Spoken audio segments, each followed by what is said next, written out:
దేవుడు ఎక్కడో ఉన్నాడని దేశాలు తీర్థాలు తిరుగుతాం. కానీ ప్రతి ఇంట్లోనూ తల్లి రూపంలో దేవుడు తన ప్రతినిధిగా ఉంటున్నాడు. తన ప్రతినిధిగా తానే ఉంటున్నాడు. దేశమంతా ఉండడం కష్టం కాబట్టి ప్రతి ఇంట్లో తల్లిని పెట్టేట్టే. తల్లి అర్థమైతే, తండ్రి అర్థమైతే దేవుడు అర్థమైనట్టే. ఆ రక్షణ, ఆ పోషణ, ఆ బాధ్యత, మన కోసం వాళ్ళు ప్రాణాలైనా త్యాగం చేయడం అనేది అర్థమైతే దేవుడు ఈ సృష్టి కోసం ఏం చేస్తున్నాడు అనేది అర్థమవుతుంది. అందుకని పద్మాల్లో ఉండే మకరంద మాధుర్యాలన్నీ పద్యాల రూపంలో నేను ఆస్వాదించగలిగాను అంటే అది నీ పాదస్పర్శ ప్రభావం అమ్మ, నీకు నమస్కారం. పద్యమందల్లిన అల్లిబిల్లికలు అల్లుకొనిన భవదీయ పాదములు. వాడి ఇప్పటి వరకు 325 అష్టావధానాలు, 10 శతావధానాలు, 1 సహస్రావధానం చేసి ఆ పైన సాగరఘోష వంటి కావ్యాలు, బాష్పగుచ్చం లాంటి ఖండకావ్యాలు, ఇంకా ఎన్నెన్నో రాసి మొత్తం మీద ఈ రోజుకి మీ దగ్గర కూర్చునే నాటికి 11,163 పద్యాలు రచించాను నేను. ఇన్ని వేల పద్యాలు రాయగలిగాము అంటే ఆ తల్లిదండ్రులు ప్రసాదించినటువంటి పాండిత్యం. వారు చదువుకొనిచ్చారు, చదువు చెప్పించారు, చదువులో ప్రోత్సహించారు. అవన్నీ చేయడం వల్ల గురువుల దయ వల్ల ఇంత వాళ్ళమయ్యాం. అందుకని ఆ తల్లిదండ్రులకు నమస్కారం చేస్తూ ఈ ప్రవచనమైన అవధానమైన ఎటువంటిది అంటే నిజంగా చెప్పాలంటే భగవంతుడి ఒళ్ళో మనం చేసే ఒక అల్లరి. భగవంతుడి ఒళ్ళో ఉన్నాము అనుకుని ఏం చేసినా పర్వాలేదు. రామకృష్ణ పరమహంస తన బోధామృతం అనే గ్రంథంలో ఒక మాట అంటారు, అద్వైత జ్ఞానమును కొంగునగట్టుకొని నీ ఇష్టము వచ్చినట్టు చెరింపుము అంటారు. అద్వైత జ్ఞానమును కొంగునగట్టుకొని నీ ఇష్టము వచ్చినట్టు చెరింపుము అంటారు. ముందు మనిషి జ్ఞానవంతుడైతే తర్వాత ఏం చేసినా ఆ జ్ఞానంలో భాగమే అవుతుంది. మనకి ఇష్టమైనవన్నీ చేస్తూ పోతే మనం జ్ఞానం పొందలేం. ముందు జ్ఞానం పొందాలి. అంతా ఒక్కటే, ఉన్నదంతా దైవమే. నువ్వు లేదు, నేను లేదు, చరాచర జీవరాశులు లేవు, అన్నిట్లోనూ ఉన్నది దైవమే. దానికి ప్రమాణం లలితా సహస్రం. చిచ్చక్తిశ్చేతనారూప జడశక్తిర్జడాత్మిక అని చెబుతున్నారు. అంటే చిచ్చక్తికి చేతనారూప, చైతన్యవంతమైన పదార్థాల్లో చైతన్య శక్తి అమ్మవారే. అలాగే జడశక్తిర్జడాత్మిక. ఈ కుర్చీ, ఏదో ఈ సీసా, ఇవన్నీ జడ పదార్థాలు అనుకుంటాం మనం. ఈ బల్ల, ఆ బల్లల్లో ఉండే జడత్వం ఉంది, ఆ జడత్వం కూడా ఒక శక్తి, అది కూడా అమ్మవారు. ఎందుకంటే కదలడం ఒక శక్తి అని మనం అంతా అంగీకరిస్తాం. కదలని వాడిని శక్తిహీనుడు అంటాం, పొరపాటు. వాడు కదలకుండా ఉండగలగడం కూడా శక్తి వల్లనే. మనం కదలకుండా ఉండగలమా? కదలకుండా కాదు, ఎవడి వ్యవహారాల్లోనూ వేలెట్టకుండా మనం ఉండగలమా? 3 నిమిషాలు ఉండలేము. వాడు జుట్టు పీకే వరకు మనకు తోచదు. వాడి సంసారం బయటపడితేనే మనకు ఆనందం. మరి ఎవరి వ్యవహారాల్లో వేలెట్టకుండా మనం ఉండలేకపోతున్నామే, క్షణం కదలకుండా ఉండలేకపోతున్నామే. ఈ కుర్చీ కదలకుండా ఉంది అంటే కదలకుండా ఉన్నందుకు దీనికి నమస్కారం చేయాలి. ఈ కుర్చీ లేచి కదిలింది అనుకోండి, మీరు ఉండరు, నేను ఉండను. ఇక్కడ కరోనా వైరస్ కుర్చీ రూపంలో వచ్చిందని మొత్తం పారిపోతాం ఎక్కడి నుంచి. ఉంటామేటి? కుర్చీ స్థిరంగా ఉంది కాబట్టి, బల్ల స్థిరంగా ఉంది కాబట్టి, మంచంలో చేసే స్థిరంగా ఉంది కాబట్టి, మైకు స్థిరంగా ఉంది కాబట్టి నేను మాట్లాడుతున్నాను, మీరు వింటున్నారు. పోనీ ఈ మైకులో ఏ శక్తి లేదంటారా? పొరపాటు. నా మాటలన్నీ మీకు వినిపించట్లా, అది శక్తి కదా. నేను వినిపిస్తే వినపడుతుందా? ఇక్కడ అది వినిపిస్తుంది కదా, ఆ శక్తి ఉంది కదా. ఆ శక్తి నాకు లేదు కదా. అలాగని నాకంటే మైక్ గొప్పదంటే కుదరదు కదా. నేను మాట్లాడితేనే కదా అది వినిపిస్తుంది, లేకపోతే ఏమిటి వినిపిస్తుంది? అంచేత ఎవరి శక్తి వారికి ఉంది. సృష్టిలో ఏ జీవిని మనం అవమానించకూడదు. మనిషికి లేని శక్తులేనో జీవరాశుల్లో కీటకాలకు కూడా ఉన్నాయి, జంతువులకు ఉన్నాయి, కీటకాలకు ఉన్నాయి. ఒక కుక్క ఎక్కడో 2 మైళ్ళ దూరంలో ఉన్నటువంటి నేరస్తుడు రక్తాన్ని వాసన చూసి గుర్తుపట్టగలుగుతోంది. లేకపోతే నేరాలు ఎలా బయటపడుతున్నాయి? మనుషుల కంటే కుక్కల పనే ఎక్కువ. అందులోను నేరాలు కనుక్కోవడంలో కుక్కల పాత్ర చాలా ఎక్కువ. నిజానికి కాలభైరవ అవతారంగా వాటికి సన్మానం చేయాలి. నిజానికి ఈ పోలీసులకు ప్రమోషన్లు ఇస్తారు, కుక్కలకి ఎవరు ప్రమోషన్లు? వాటికి కూడా ఇవ్వాలి. నిజానికి ఏం తప్పే ఉంది? మరి అవి పనికొస్తున్నాయా లేదా? ఇక్కడెక్కడో జరిగిందా? అక్కడికి వెళ్ళి ఈ కుక్కను మనుషులు కనిపెట్టలేకపోతున్నారు, ఎవరికి తెలియట్లే. పక్క వాళ్ళని అడిగితే చెప్పరు, చూసి కూడా చెప్పరు. అటువంటిప్పుడు పాపం ఆ కుక్క ఏమీ దానికి రొట్టె ముక్క బారేస్తారు, అంతే కదా. కాస్త ఖరీదైన తిండి పెడతారు మహా అయితే, అంతకంటే ఏముందండి. అందుకని అది ఇక్కడ వాసన చూసి ఎక్కడెక్కడికో వెళ్ళి మైళ్ళ దూరానికి వెళ్ళి అక్కడ ఆ ఇంటి దగ్గర ఆగిపోతుంది. సరిగ్గా ఎక్కడ నేరస్తుడు ఉన్నాడో అక్కడ ఆగిపోతుంది. ఎంత విచిత్రం అండి! ఆ శక్తి మనకుందా? మన ఎదురుగా కూర్చొని ఇంట్లో కూర్చొని 10 నిమిషాలు మాయమాటలు మాడగానే వాడు చీటీపాట కట్టమంటే కట్టేస్తున్నాం మనం. ఏం వాసన వచ్చింది, ఏం గుర్తుపట్టాం మనం? అంచేది మనకంటే తెలివైందే కదా. మన దగ్గర ఎదురుగా ఉన్నవాడు మాటల మాయలు మనం పడిపోయాం. కుక్క ఎవడు మాయలో పడలేదు, తిన్నగా వాసన బట్టి గుర్తుపట్టి నేరస్తుడిని అప్పగించింది. అంటే ఆ తెలివితేటలు భగవంతుడు దానికి ఇచ్చాడు. ఎందుకంటే మన కోసం, మన నేరాల కోసం ఇవ్వలేదు. దాని ఆహారం సంపాదించుకోవాలంటే దానికి అంత శక్తి ఉండాలి. కుక్కకు ఆహారం ఎవరు పెడతారు పరిగెట్టుకుని? ఇదివరకు చాలా భూతదయ ఉండి ఇంట్లో మిగిలిన ఆహారాన్ని ఖచ్చితంగా సాయంత్రం పూట తీసుకెళ్లి ఇల్లాలు ఆ ఇంటి ముందు గేటు దగ్గర పడేసేది దుమ్ములోనే. దానికి ఎంత శక్తి ఇచ్చాడు భగవంతుడు అంటే, మట్టిలో ఉన్న ఆహారం తిన్నా దానికి అరిగిపోతుంది, దానికి ఏం కాదు. మనకు అరుగుతుందా? మనకు శుభ్రమైన ఆహారం తింటేనే అరగట్లేదు. దుమ్ము ధూళిలో ఉన్న ఆహారం తిన్నా సరే కుక్కకు అరుగుతుంది అంటే అరిగించుకునే శక్తి విషయంలో మనకంటే ఎక్కువదా కాదా? అది అనుమానం ఏముంది? అందుకే మన సంస్కృతిలో కాలభైరవ స్వామి రూపంలో కుక్కను ఆరాధన చేస్తారు, గరుత్మంతుల రూపంలో పక్షులను ఆరాధన చేస్తారు, కూర్మావతారం రూపంలో తాబేళ్లను ఆరాధన చేస్తారు, మత్స్యావతారం రూపంలో చేపలను ఆరాధన చేస్తారు, సుబ్రహ్మణ్య స్వామి రూపంలో పాములను ఆరాధన చేస్తారు. చివరికి కాకి కూడా మన సంస్కృతిలో ఆరాధన ఉంది. కాకికి ఆరాధన ఉంది. ఆరాధన లేనటువంటి జంతువు లేదండి, మనిషి కాదు. ఆరాధన లేని జంతువు లేదు. హిందూ సంస్కృతిలో ఔన్నత్యమేది. ఈ ఆరాధనలో ఉద్దేశం ఏమిటంటే అవన్నీ ఏవో మన కోరికలు తీర్చేస్తాయని కాదు, అటువంటి పిచ్చి నమ్మకాలు కాదు పెంచుకోవలసింది. ప్రతి జీవిని నువ్వు గౌరవించవలసిందే. అది నీవు అనుకునే భగవంతుడే, లేదా భగవంతుడికి వాహనం. భగవంతుడైనా అవుతుంది, లేదా భగవంతుడికి వాహనమైనా అవుతుంది. ఏ రకంగానైనా గౌరవించాల్సిందే కదా. ఇంత గొప్ప సంస్కృతి. అందుకని మనం ఆ విషయాన్ని అర్థం చేసుకుంటే ప్రపంచమంతా ఉన్నది దైవత్వమే, ఉన్నదంతా దైవమే.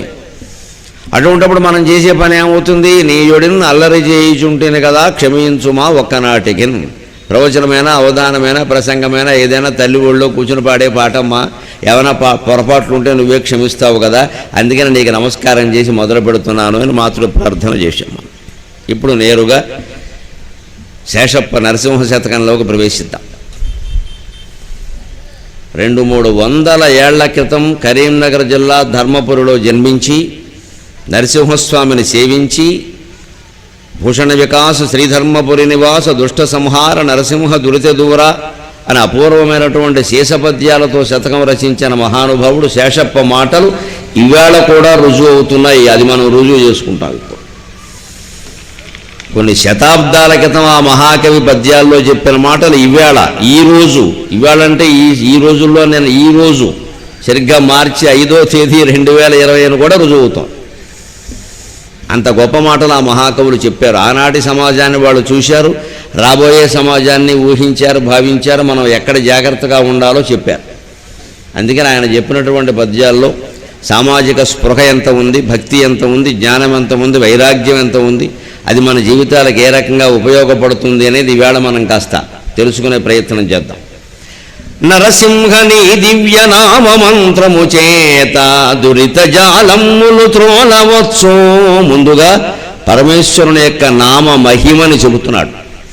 మొన్న మనం రామనామ మహిమ చెప్పుకున్నాం, నిన్న శివనామ మహిమ చెప్పుకున్నాం, ఇవాళ నరసింహనామ మహిమ చెప్పుకున్నాం. మూడింట్లోనూ తేడా లేదు, అది గమనించాలి. అది భగవన్నామం అంతే. రామనామం, కృష్ణనామం, శివనామం అంటూ ప్రత్యేకంగా ఉండవు. ఈ పేరు మీద చెప్పే నామమైనా, మనం పెట్టుకునే నామమైనా, మన కోసం మనం మార్చుకున్నవే కానీ నామాలను బట్టి భగవంతుడు గౌరవించడు. ఇలాంటి వాళ్ళు ఈ నామమే పెట్టుకోవాలి, ఆ నామం పెట్టుకోకపోతే దేవుడు శిక్షిస్తాడు, ఇవన్నీ పిచ్చి మాటలే. ఎవరు చెప్పినా, ఎంత పెద్దవాళ్ళు చెప్పినా పిచ్చి మాటలే. నామాలను బట్టిన, రూపాలను బట్టి దేవుడు శపించడము ఉండదు, అనుగ్రహించడము ఉండదు. అందుకే మా చిన్నతనంలో చిట్యాల ఆంజనేయుల గారని ఒక హరిదాస్ చెప్పేవాడు. చక్కగా ఊరూరు తిరిగి చెప్పేవాడు. ఆయన ఎంత చక్కని మాట అనేవాడో మాకు ఎప్పటికీ గుర్తుంది. అబ్బాయి నువ్వు ఇలా పెట్టావా, ముఖ్యంగా ఇలా పెట్టావా, ఎవరికైనా 10 రూపాయలు అది ముఖ్యం అనేవాడే. మాకు చిన్నప్పుడు చెప్పింది గుర్తుంది ఎప్పటికి కూడా. చిట్యాల ఆంజనేయుల గారిని మహానుభావుడు మా ఊరు వచ్చి హరికథ చెప్పేవాడు. ఆయన ఇలాంటి మాటలు చెప్పాడు మాకు 7వ తరగతి 8వ తరగతిలో నాటేసి. నువ్వు ఇలా పెట్టావా, ఎవడికి కావాలా, ఇలా పెట్టావా, ఎవరికైనా 10 రూపాయలు అని. మరి ఆ రోజుల్లో 10 రూపాయలు చాలా ఎక్కువ. 70లో 10 రూపాయలు అంటే చాలా ఎక్కువ. అప్పుడు ప్రభుత్వ ఉద్యోగ జీతమే 500 కూడా ఉండేది కాదు. 10 రూపాయలు అంటే చాలా ఎక్కువ. అందుకని ఇలా పెట్టావా 10 రూపాయలంటే మాకు అప్పుడు మనస్సుకు పట్టేసిన ఆ మహానుభావుడు మాటలు, వాళ్ళ హరికథలు, బుర్రకథలు అంత ప్రభావం చూపించేవి జనం మీద. ఎవరికైనా దాన ధర్మాలు చేసామా లేదా అదే ముఖ్యం అన్నమాట అని ఆ చిన్న వయస్సులో పట్టేసిందండి. ఈ మాటలు పిల్లల దగ్గర మనం మాట్లాడుతూ ఉంటే వాళ్ళు విన్నా వినకపోయినా సరే, ఆడుకుంటున్నా ఉన్నా సరే మాట్లాడుతూ ఉంటేనండి వాళ్ళకి పట్టేస్తాయండి. చిన్నపిల్లల లక్షణం ఏమిటంటే మనం చెప్పినట్టు వినరు. వాడు సాధారణంగా మనం చేసినట్టు చేస్తారు. మనం చెప్పినట్టు వింటారు అనుకోవడం పొరపాటు. వింటే వింటారు, లేతే లేదు. వాళ్ళకి నచ్చితే వింటారు, లేతే లేదు. 10 ఏళ్ళు 15 ఏళ్ల వరకు మనస్తత్వం ఎలా ఉంటుందంటే మనం చెప్పినట్టు చేయరు, వాళ్ళు మనం చేసినట్టు చేస్తారు.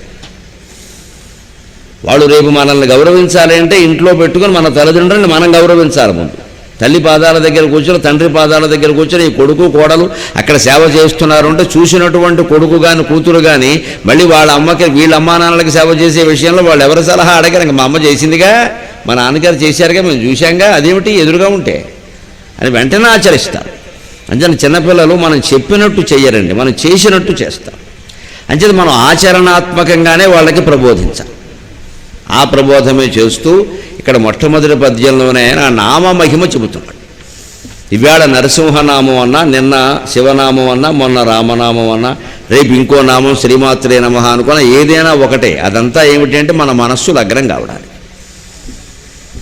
అంచేత ఆ నామం మీద దృష్టి పెడితే ఎంత ప్రయోజనం ఉంటుంది, నామస్మరణ ఎంత ప్రయోజనం కలిగిస్తుందో చెబుతున్నాడు. ఇవాళ కరోనా వైరస్ వ్యాపిస్తోంది, కోనసీమలో కూడా వచ్చేసింది అని పొద్దున పత్రికల్లో చూసిన కలకలంలో ఈ నామమహిమకి మరింత ప్రాధాన్యం పెరుగుతుంది. ఖచ్చితంగా ఎప్పుడు భగవన్నామస్మరణ మన చుట్టూ ఒక రక్షణ కవచంలా ఉంటుంది, సందేహం ఏమీ లేదు అందులో.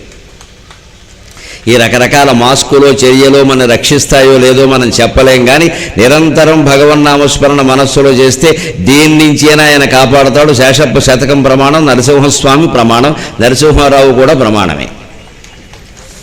నరసింహ నీ దివ్య నామ మంత్రము చేత దురిత జాలమ్ములు త్రోళవచ్చు. నరసింహ నీ దివ్య నామ మంత్రము చేత బలువైన రోగములు పాపవచ్చు. నరసింహ నీ దివ్య నామ మంత్రము చేత రిపు సంఘముల సంహరింపవచ్చు.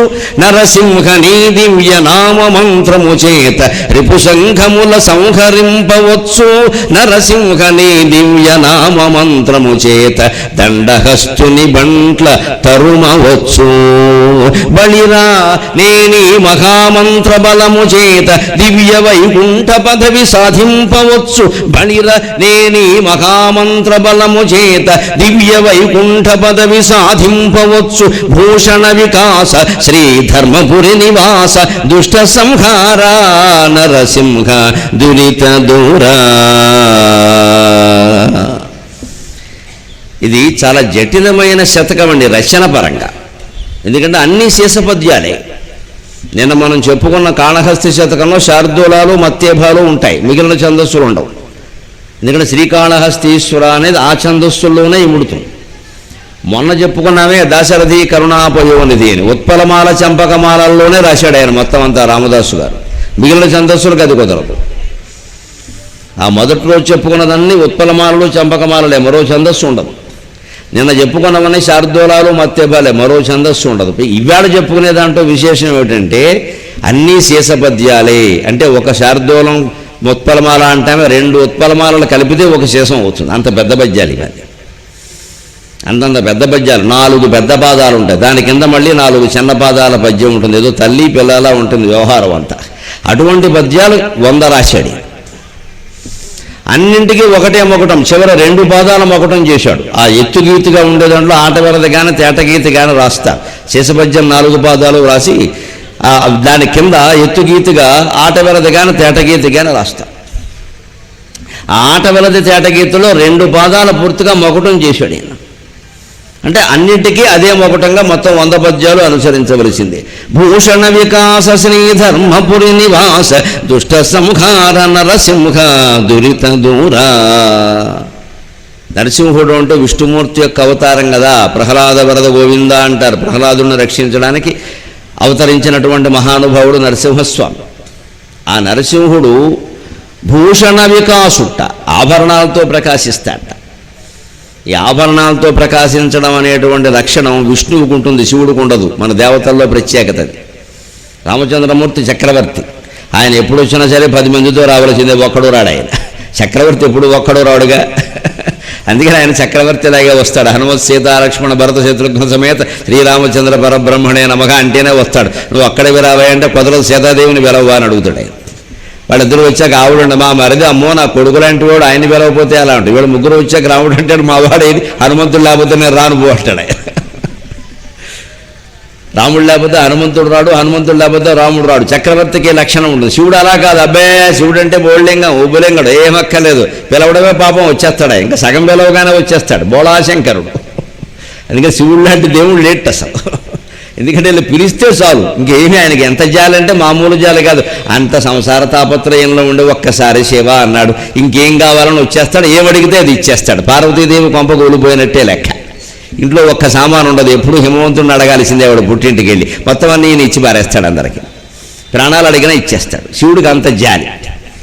ఆయన మళ్ళీ పార్వతిని పిలిచారా, కుమారస్వామిని పిలిచారా, నైవేద్యం ఏం పెట్టారు, ఏమీ లేదు, చెంబు నీళ్లు పోస్తే చాలరా అంటాడు ఆయన. ఒక్కొక్క దేవతా రూపానికి ఒక్కో లక్షణం ఎందుకు ఉంటుంది అంటే, మానవుల్లో మనకు గమనించండి, మనందరికీ తలో లక్షణం ఉంటుంది. ఒక్కో మనిషిని మనం ఏదైనా పెళ్ళికో పేరంటానికో పిలిస్తే ఇంట్లో వాళ్ళందరినీ పిలిస్తే కానీ రాడు, లేకపోతే మా ఫ్రెండ్ ఉన్నాడు వాడిని కూడా పిలవమంటాడు, పిలిచేవా లేదా అని గుర్తు చేస్తాడు. ఒక్కో మనిషి అలా కాదు, పిలిచి కుటుంబం అందరూ రండి అని పిలిచినా సరే ఈయన ఒక్కడే వెళ్ళిపోతాడు, ఎవరికీ చెప్పకుండా. ఇంట్లో వాళ్ళకి చెప్పడు కనీస, అయినా వెళుతున్నాడు నీకు తెలియదా అంటాడు, అంతే. ఈవిడేమనుకుంటుంది పాపం, ఆయన పెడితే కూడా పెడదాం అనుకుంటుంది ఈవిడ. ఈయన పిలవకుండా చెప్పకుండానే వెళ్ళిపోతాడు. అవతల వాళ్ళు పిలిచారు, ఈయన పిలవడం, అవి పెడుతుంటే తెలవదా, కూడా రాలేవా, మళ్ళీ చెప్పాలా, ఏదో అంటాడు. ఒక్కో స్వభావం అది. అంచేత ఈ స్వభావాలను బట్టే దేవతల అవతారాలు కూడా ఉన్నాయి. మానవులు ఎలా భావిస్తే అలా అవతరించడం మన దైవం యొక్క లక్షణం. ఎందుకంటే మనిషి మనస్సును ఆకట్టుకోవాలి అంటే వారి దారికి వీరైనా రావాలి, వీరి దారికి వారైనా రావాలి. భగవంతుడి దారికి మనం వెళ్ళడం చాలా కష్టం, అందుకని ఆయనే మన దారికి వచ్చేస్తాడు. నువ్వు ఎలా ఉంటే అలాగే ఉంటారు రా అబ్బాయి, నీకు ఏది కావాలంటే అదే చేద్దాం. కానీ అంచేది ఇవాళ మనం కొలుచుకుంటున్న నరసింహస్వామి సాక్షాత్ విష్ణుమూర్తి. విష్ణుమూర్తి అలంకార ప్రియ. విష్ణుమూర్తికి అలంకారం అంటే చాలా ఇష్టం. అందుకే శృంగార గుణాభిరామ అని రాముడికి వాడారు, శివుడికి వాడారు ఆ విశేషం. ఆయనకి అలంకారం అక్కల. అందుకని ఎక్కడ విష్ణు ఆలయాలు ఉన్నా బాగా అలంకారం చేస్తారు. డబ్బు ఉన్నవాళ్ళు సరే, తిరుపతి దేవస్థానం లాంటి వాళ్ళు అన్ని బంగారపు ఆభరణాలతోనే చేస్తారు, మరి అందరూ చేయలేరు కదా. అందుకని విష్ణు ఆలయాల్లో ఈ పూలదండలు బాగా వాడతారు. పుష్పాలతో అలంకరణ చేసినా కూడా బంగారంతో అలంకరించినట్టే. నిజానికి బంగారపు దండ వేస్తే ఎంత కాంతిగా ఉంటుందో ఇటువంటి బంతిపూల దండ వేసినా అంతే కాంతిగా ఉంటుంది. కాంతిలో తేడా ఏం లేదు, పవిత్రతలోనూ తేడా ఏం లేదు, వైభవంలో తేడా ఏం లేదు. ఊరికే మనం అనుకోవడమే బంతిపువ్వు వేరు బంగారం వేరు అని, భగవంతుడికి ఆ తేడా ఏముండదు.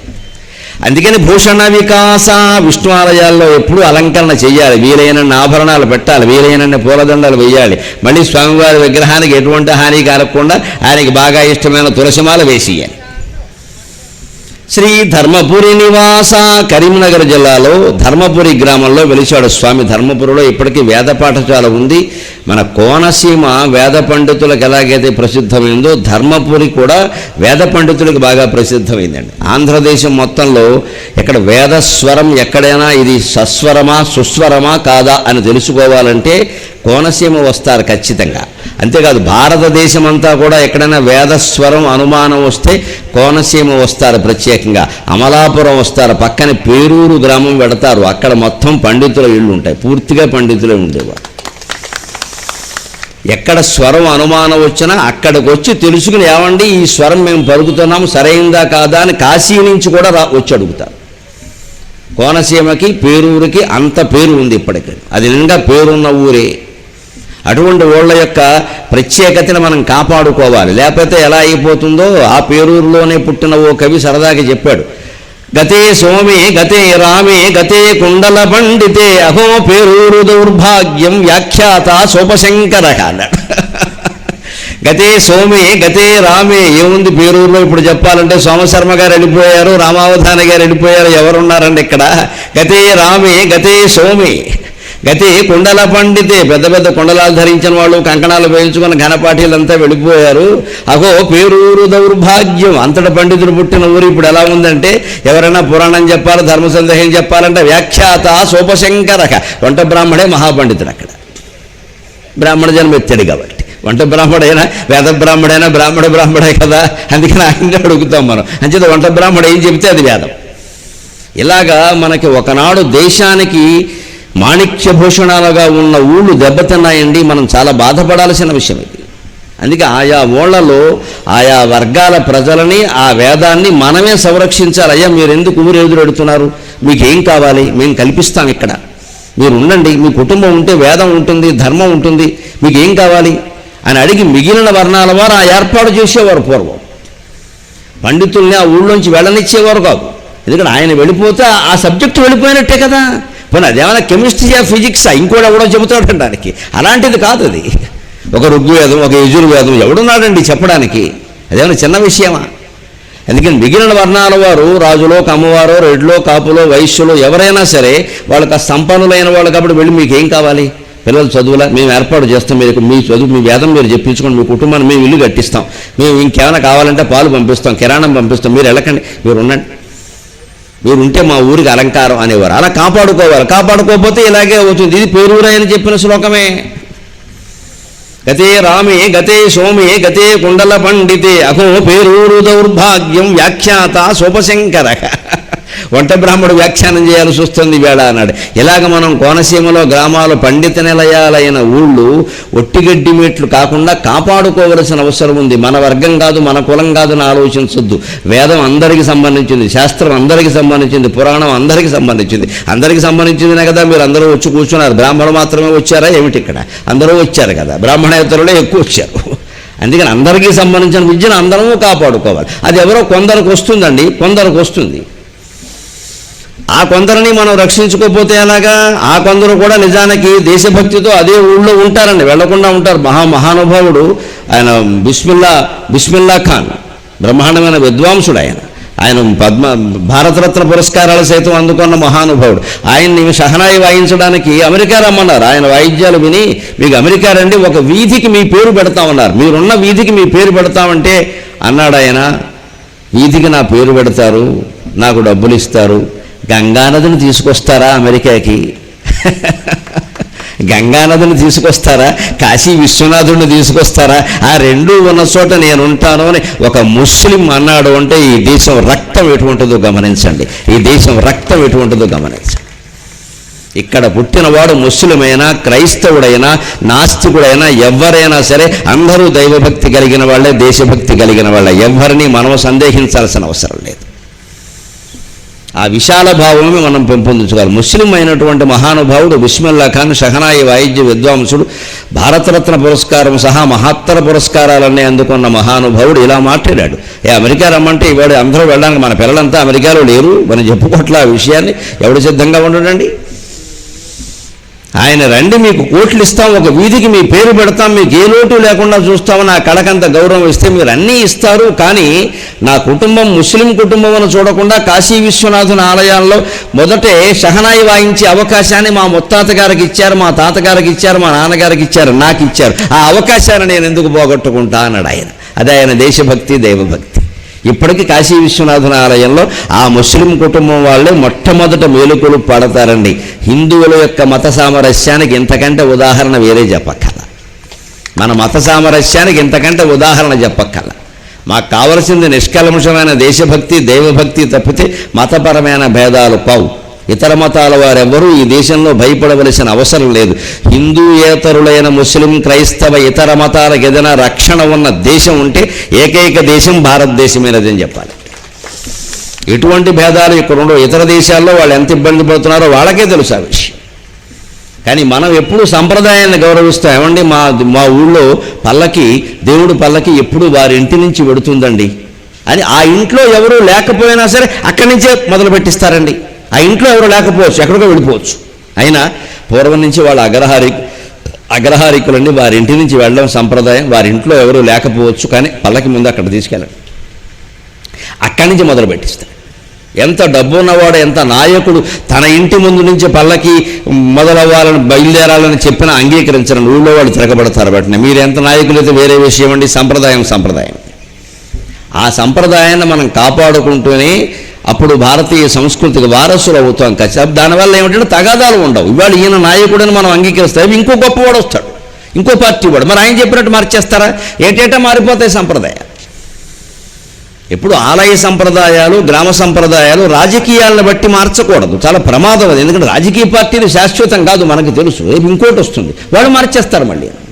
అంటే వీటన్నిటిని ఎదుర్కొనే ఉపాయం ఏమిటంటే సంప్రదాయం.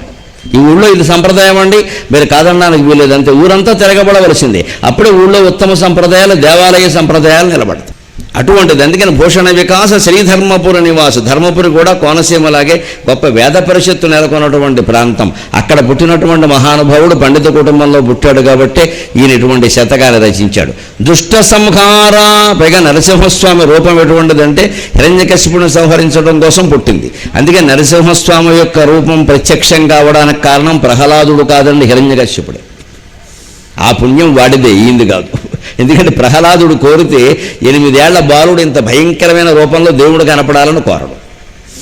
ఆయన ఆడుకునే ఒక ఆటబొమ్మ రూపంలో కనపడితే బాగుండు అనుకోండి, అయితే వాళ్ళ అమ్మ రూపంలో కనపడమంటాడు. ఒక సౌమ్యమైన రూపం అడుగుతాడు. చిన్నపిల్లలు ఎవరైనా భయంకరమైన రూపం ఎందుకు అడుగుతాడు? ఈ రూపం, ఈ డిజైనింగ్ ఉంది, ఎలా వచ్చింది? హిరణ్యకశ్యపుడు డిజైనింగ్ అది. వాడు గూగుల్ ఎర్త్లోకి వెళ్ళి వాడు ఇష్టం వచ్చిన డిజైన్ గీశాడు. పగలు కాదు, రాత్రి కాదు, మనిషి కాదు, జంతువు కాదు, ఆయుధము కాదు, ఆయుధము కాంతి కాదు, ఇలాగ మొత్తం చెప్పుకుంటూ వస్తే ఆ డిజైన్ ఏమొచ్చిందంటే నరసింహస్వామి వచ్చింది. అది వచ్చి వాడిని చెప్పి. అంచేత మనిషి బాగుపడ్డానికి వరం కోరినా, మనిషి చెడిపోవడానికి సంకల్పం చేసినా అది మానవ సంకల్పమే, దైవ సంకల్పం కాదు. దేవుడు ఎప్పుడు సంకల్పాలు చెయ్యడు, జీవుడే సంకల్పాలు చేస్తాడు. జీవుడి సంకల్పాలకు అనుగుణంగానే దేవుడు వర్తిస్తాడు. నువ్వు ఇలా కోరుకుంటున్నావు కదా, కానీ వాడు ఏం కోరుకున్నాడు? అజ్ఞానం. అజ్ఞానం ఎక్కడ ఉంటుంది? గుండెల్లో ఉంటుంది. అందుకే గోళ్ళతో చీల్చాడు. అజ్ఞానాన్ని చీల్చి చెండాడాలి అంటాం మనం. చీల్చాలంటే గోళ్ళు ఉండాలి, అందుకనే గోళ్ళతో చీల్చాడు ఆయన. ఆ భయంకరమైన గోళ్ళు, సగం మనిషి సగం సింహం ఎక్కడైనా ఉంటుందండి ఈ రూపం? మానవులు ఎవరైనా అలా ఉంటారా? సింహాలు ఎవరైనా అలా ఉంటాయా? ఆ క్షణంలో మాత్రమే ఎందుకు అవతారం ధరించాడైనా? అలా ధరించి వస్తే తప్ప ఆయన దేవుడే వచ్చాడని హిరణ్యకశ్యపుడు నమ్మడు. దేవుడు ఎక్కడున్నాడు, దేవుడు ఎక్కడున్నాడు అంటే ప్రహ్లాదుడు ఏం చెప్పాడు? కలడంభోది కలండు గాలి కలడు ఆకాశస్థలిన్ కుంభినిన్ కలడు అగ్నిన్ దిశలన్ బగళ్ళ నిశలన్ ఖద్యోత చంద్రాత్మలన్ కలడు ఓంకారమునం త్రిమూర్తుల త్రిలింగ వ్యక్తులందంతడంగలడు ఈశుండు గలండు తండ్రి వెదుకంగానేల ఇయ్యాయడన్ అని చెప్పాడు. గాలిలో ఉన్నాడు, ఆకాశంలో ఉన్నాడు, నేలలో ఉన్నాడు, ఎక్కడ లేడయా? అంతటా ఉన్నాడు. ఈ వేదాంతం నాకు అనవసరం అన్నాడు హిరణ్యకశ్యపుడు. అంతటా ఉన్నాడు, అంతటా నాకు కనపడాలి ప్రత్యక్షంగా. మరి ప్రత్యక్షంగా కనపడాలి అని ఒక మనిషో దేవతో రాక్షసుడు అన్నప్పుడు దేవుడు ఎలా కనపడితే వాడు నమ్ముతాడు? వాడు ఎలా కనపడితే నమ్ముతాడో అలాగే కనపడాలి. అందుకని వాడిని చంపడానికి వీలైన అవతారం, వాడు నమ్మడానికి వీలైన అవతారం ఎత్తాడు ఇక్కడ. వాడిని చంపడానికి వీలైన అవతారం అంటే మరి మనిషి కాదు జంతువు కానప్పుడు సగం మనిషి సగం జంతువు కావాలిగా. అలాగే ఆయుధాలతో నన్ను సంపద్దు అన్నాడు. ఆయుధం కానిదాన్ని సంపద్దు అన్నాడు. గోళ్ళు ఆయుధాలు అంటే ఆయుధాలు కావు. అవసరమైతే గోళ్ళే ఆయుధాలు అవుతాయమ్మా. ఒక్క ఆడది పెడుతూ ఉంటే ఎవడైనా వెనకాల పెడితే గోళ్ళు పెంచితే మంచిది ఉపయోగిస్తాయి. నరసింహస్వామి ఉదాహరణ. ఏం చేస్తావు? ఏం లేనప్పుడు కెవ్వుమని కేకడితే సినిమాలో నాగార్జున వచ్చి రక్షిస్తాడు మన ఇక్కడ. ఎవడు రాడు. మన దగ్గర కొన్ని ఉండాలంతే. ఈ ఆడ మగ ఎవరు రక్షణ వాళ్ళు చూసుకోవలసిందే. ఆయుధం లేకుండా బయటికి వెళ్ళకూడని పరిస్థితులు ఇవాళ అలా ఉన్నాయి. అంచేది ఆ మాత్రం ధైర్యాన్ని ఆడవాళ్ళు కూడా సంపాదించుకోవలసిందే. అంతేగాని ఊరికే వారు వీరు అనడం, ప్రభుత్వాలను ఆక్షేపించడం పనేం లేదు. అక్కడ జరగదు, పని జరగదు కదా. మన బతుకు చెడిపోయిన తర్వాత ఎవడొస్తే మనకేమిటి ఉపయోగం? ఇక్కడ ముందు మనం కాపాడుకోవాలి. అంచేది కనీసం ఓ మాదిరిగా గోళ్ళు పెంచి మళ్ళీ ఆ గోళ్ళు మనకే అడ్డం కాకుండా కాస్త పదునుగా ఉండేలా ఎప్పటికప్పుడు చూసుకుని అవసరమైతే గోళ్లతోనే రెక్కేయాలి. గోళ్ళు ఆయుధాలు అవుతాయంటే ఎప్పుడూ కావు. గోళ్లతో ఎవరు యుద్ధాలు చేయలేదు. ఆయుధాలు కావడానికి లేదు, అవసరమైనప్పుడు ఉపయోగపడుతున్నాయా లేదా? అంచేతన నరసింహస్వామి భగవంతుడు అంత తెలివైనవాడు. మనిషి ఎంత తెలివైనవాడైనా ఆయనకి రెట్టింపు తెలివి ఆయనకు ఉండదా? ఎందుకంటే భగవంతుడు ఈ విశ్వాన్ని ఎలా సృష్టించాడు అంటే పురుష సూక్తంలో చెబుతారు. త్రిపాదస్య అమృతం దివి అత్యతిష్ట దశాంగుళం. 100 అంగుళాలు ఉంటే ఇందులో 10 అంగుళాలే ఈ సృష్టిట. 90 అంగుళాలు పైనే ఉందిట. ఒక పాదమే సృష్టిట, ఒక పాదం. మిగిలిన 3 పాదాలు అమృతం దివి, త్రిపాదస్య అమృతం దివి అంటారు. 3 పాదాలు ఆయన దగ్గర పెట్టుకుని ఒక పాదం మన దగ్గర ఉంటే, ఒక పాదంలో పుట్టిన సన్నాసులకు మనకి ఎన్ని తెలివితేటలుంటే 3 పాదాలు ఉన్నవాడికి ఎన్ని తెలివితేటలు ఉంటాయి? అది లెక్క. భౌతికంగా చూసుకున్నా సరిపోద్ది. 10 అంగుళాల సృష్టికి ఎన్ని తెలివితేటలుంటే మిగిలిన 90 అంగుళాలు ఉన్నవాడికి ఎంత సృష్టి ఉంటుంది, అక్కడ ఎంత తెలివితేటలు ఉంటాయి. అందుకని ఆయన ఎందుకు చేశాడు ఈ సృష్టి అంటే, నువ్వు ఎన్ని తెలివితేటలు ప్రదర్శించినా ఏ తెలివితేటలతో వేసేయాలో ఆయనకి బాగా తెలుసు. అదే సరిగ్గా ఆయనకి గోళ్ళు కాదండి, గోళ్ళు ఆయుధాలు కాదండి, నువ్వు అనడానికి వీల్లేదు. అలాగని ఆయుధాలు అవుతాయి. పదునైన గోడతో చీల్చి బారేశాడు. అందుకని దుష్ట సంహార నరసింహ దురిత దూర. ఆ రకంగా హిరణ్యకశ్యపుడు యొక్క పాపాన్ని ప్రక్షాళన చేసి అతన్ని కూడా ఉద్ధరించాడు. ఆ జన్మతో వాడు మోక్షం పొందే అవకాశమే. వాళ్లే కోరుకుని 3 జన్మలు అన్నారు కాబట్టి తర్వాత రావణ కుంభకర్ణులుగాను, తరువాత శిశువాల దంతభక్తులుగాను జన్మించారు. అది మకుటానికి సంబంధించిన అర్థం. ఇది ప్రతి పద్యానికి వస్తుంది, ఇక మళ్ళీ మళ్ళీ చెప్పనవసరం లేదు. భూషణ వికాస శ్రీధర్మపురి నివాస దుష్ట సంహార నరసింహ దురిత దూరా. ఇప్పుడు పద్యం అర్థంలోకి వెళదాం మనం. భగవన్నామం ఎంత గొప్పదో చెబుతున్నాడు. నరసింహ నీ దివ్య నామ మంత్రము చేత దురిత జాలమ్ములు త్రోలవచ్చు. భగవన్నామస్మరణతో అన్ని పాపాలు మనం పోగొట్టుకోవచ్చు. ఎలాగా? దాన్ని రుజువు చేసుకోవాలి. ఊరికే మాట చెబితే కుదరదు. పాపం అనేది ఎక్కడుంది? పాపానికి ఏమైనా భౌతిక స్వరూపం ఉందా? పాపానికి కానీ పుణ్యానికి కానీ ఈ సీసాకున్నట్టుగా, ఈ దండకున్నట్టుగా, ఈ చెక్కకున్నట్టుగా భౌతిక స్వరూపం లేదు. మరి పాపం ఎక్కడుందని చెప్పేసి అది అనుభవించాలని చెబుతున్నారు, పోతుందని చెబుతున్నారు. రెండు అబద్ధాలే కదా. లేకపోతే చెబుతారా? గ్రంథాలు తప్పు చెబుతాయా? పండితులు తప్పు చెబుతారా? లేదు కదా, ఉంది. మన మనస్సులో జ్ఞాపకం రూపంలో ఉంది, పుణ్యమైన పాపమైన. అందుకే పాపాల లెక్క రాసేవాడు ఎవరండి? చిత్రగుప్తుడు. ఆ పేరు చూడండి, చిత్రగుప్తుడు. అంటే చిత్రాల రూపంలో గుప్తంగా మనస్సులో ఉండే జ్ఞాపకాలే చిత్రగుప్తుడు. అతని పేరు, అసలు పేరు చిత్తగుప్తుడు. గరుడ పురాణంలో ఉంటుంది. రావత్తు ఉండదు, రావత్తు తర్వాత వచ్చేసింది. నిజానికి చిత్తగుప్తుడు. చిత్తంలో గుప్తంగా ఉండే వ్యవహారమే చిత్తగుప్తుడు. ఎవరి పాపాలు ఎవరి పుణ్యాలు వారి మనస్సులోనే ఉంటాయి. గుళ్ళో ఒక చోట రిజిస్టర్ పెట్టుకుని ఎవరూ రాయరు. మనం ఖచ్చితంగా అనుభవిస్తామని శాస్త్రాలు ఎందుకు చెబుతున్నాయి అంటే, ఎవరికి తెలియని పాపమైనా పుణ్యమైనా మనకి తెలిసే ఉంటుందిగా. అనుమానం ఏముంది? మనం చేసిన పని మనకి తెలియకుండా ఎలా ఉంటుందంటే ఇంకోటికి తెలియదు. ఇతరులు ఎరుగకున్నా ఈశ్వరుడు ఎరుగడా అన్నాడు వేమన్న యోగి. ఇతరులు ఎరిగిపోతే ఈశ్వరుడు. ఎవరా ఈశ్వరుడు? నీలో ఉన్నవాడే. నీకు తెలియకుండా నువ్వేం చేయలేవు కదా. నీ భార్యకి తెలియకుండా చేయొచ్చు, భర్తకి తెలియకుండా చేయొచ్చు, పిల్లలకి తెలియకుండా చేయొచ్చు. నీకు తెలియకుండా నువ్వేమైనా చేయగలవా?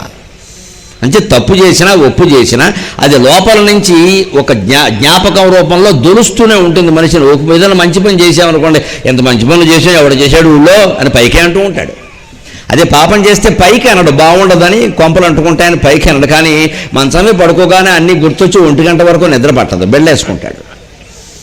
అంటే రెండు గుర్తొస్తాయి. ఊళ్ళో నలుగురు కూర్చున్నప్పుడు ఏం చేస్తాడు? గొప్ప పనులు మనం చేసినట్టు ఎవడైనా చేశాడా అంటాడు. ఆ రకంగా గుర్తొస్తేనే కదా చెబుతున్నావు. కోమాలో ఉంటే చెప్పవుగా, అల్జీమర్స్ ఉంటే చెప్పవుగా, గుర్తుండబట్టే చెబుతున్నాం కదా. పుణ్యాలన్నీ చెబుతాం, మనం పాపాలు ఏం చేస్తాం చెప్పం. కానీ చెప్పుకోక తప్పదండి. రాత్రి ఒంటరిగా ఉన్నప్పుడు పడుకున్న తర్వాత భార్యకి నిద్ర పట్టినా సరే వీడికి పట్టదు. అంటే ఆవిడ చేసిన పాపం ఏం లేదు, వీడిని చేసుకోవడం తప్ప. అది ఒకటే చేసింది ఆవిడ. ఆ కర్మ అనుభవిస్తోంది. అందుకని వీడు చేసిన పాపాలు చాలా ఉన్నాయి. అందుకని వీడు ఏం చేస్తాడు? లోపల గుర్తొస్తూ ఉంటాయని వాడు కొంపకు ఇచ్చాం. ఆవిడ అందరి మీద కన్నేసి ఏమవుతుంది, ఇలాగే జరుగుతుంది. అమ్మాయి ఏదో వంకర పని చేసింది అనుకోండి, వీడు చేసిన పాపం వాడు గుర్తొచ్చి మనం చేసాంగా, అదే మన అమ్మాయి కాపురం ఎందుకు కూలిపోయింది. మరి కూలిపోదా? మనం ఏం చేసాం? వాళ్ళ అమ్మాయి కాపురం కొలగొట్టే మనం, అందుకే మనం చేసాం. ఇంకో ఆడాళ్ళ కాపురం కొలగొడితే మనకు జరగదా? భగవంతుడు ఎలా చేసాడు, 10 ఏళ్ళు దాటలేదు, అయ్యి బాబోయ్ అంటాడు వీడు. ఇదే జ్ఞాపకం. ఇప్పుడు అనుభవిస్తున్నావా లేదా? అంచేత చిత్తంలోనే గుప్తంగా ఉంటాయి. అందుకే పాపాల లెక్క రాసేవాడు చిత్రగుప్తుడు. ఆయన పాపాలు రాస్తాడు అనుకోదు, పొరపాటు పుణ్యాలు కూడా రాస్తాడు ఆయన. ఆ లెక్కకి వేరే ఎవరు లేరు. పుణ్యం గుమాస్తా వేరే లేడు. చిత్రగుప్తుడిని అనవసరంగా అప్రతిష్ట పాలు చేశారు. 2 లెక్కలు ఆయనే రాస్తాడు. ఇంతకీ విశేషం ఏమిటంటే, ఈ చిత్రగుప్తుడు ఊరికే రాయుడు, రాస్తాడని చెప్పారు నీకు తెలియడం కోసం. ఆయనకి 2 భటులు ఉన్నారట. ఆయనకి 2 భటులు ఉన్నారు. పోలీస్ స్టేషన్లో సిఈ గారు ఉంటారు. ఏదైనా కేసు వస్తే సిఈ వెళ్ళాడు ఎక్కడికి, కొంపలు అంటుకుంటే అన్నింటికి ఆయన ఎడితే అలాగా కానిస్టేబుల్ని పంపిస్తాడు. వాడిని వెళ్ళి తెలుసుకున్నారు అబ్బాయి విషయం అంటాడు. ఈయన వెళ్ళి తెలుసుకొచ్చి చెబుతాడు. ఈయన ఏదో రిపోర్ట్ రాస్తాడు, పలానా వాళ్ళు లాక్కురమ్మంటారు, ఎఫ్ఐఆర్ అంటారు, ఏదో అంటారు. తర్వాత ఎవరో ఫోన్ చేస్తారు, మొత్తం అనేది తీసేస్తారు. అది వేరే విషయం. అందుకని పోలీస్ స్టేషన్లో ఎలాగైతే ఒక అధికారి ఉన్నప్పుడు, సిఐ అనే అధికారి ఉన్నప్పుడు పక్కనే వేరు ఏదో విషయం వచ్చినప్పుడు ఒక కానిస్టేబుల్ని పంపిస్తారు కదా, అలాగే చిత్తగుప్తుడు కూడా ఓ సిఐ లాంటి వాడు. ఆయన ఏం చేస్తాడు? ఆయన వెళ్ళడు దేనికి, అబ్బాయి ఈ వ్యక్తి చేసిన పాపాలు ఏమిటి 2 అడుగుతాడు. ఎవరిని?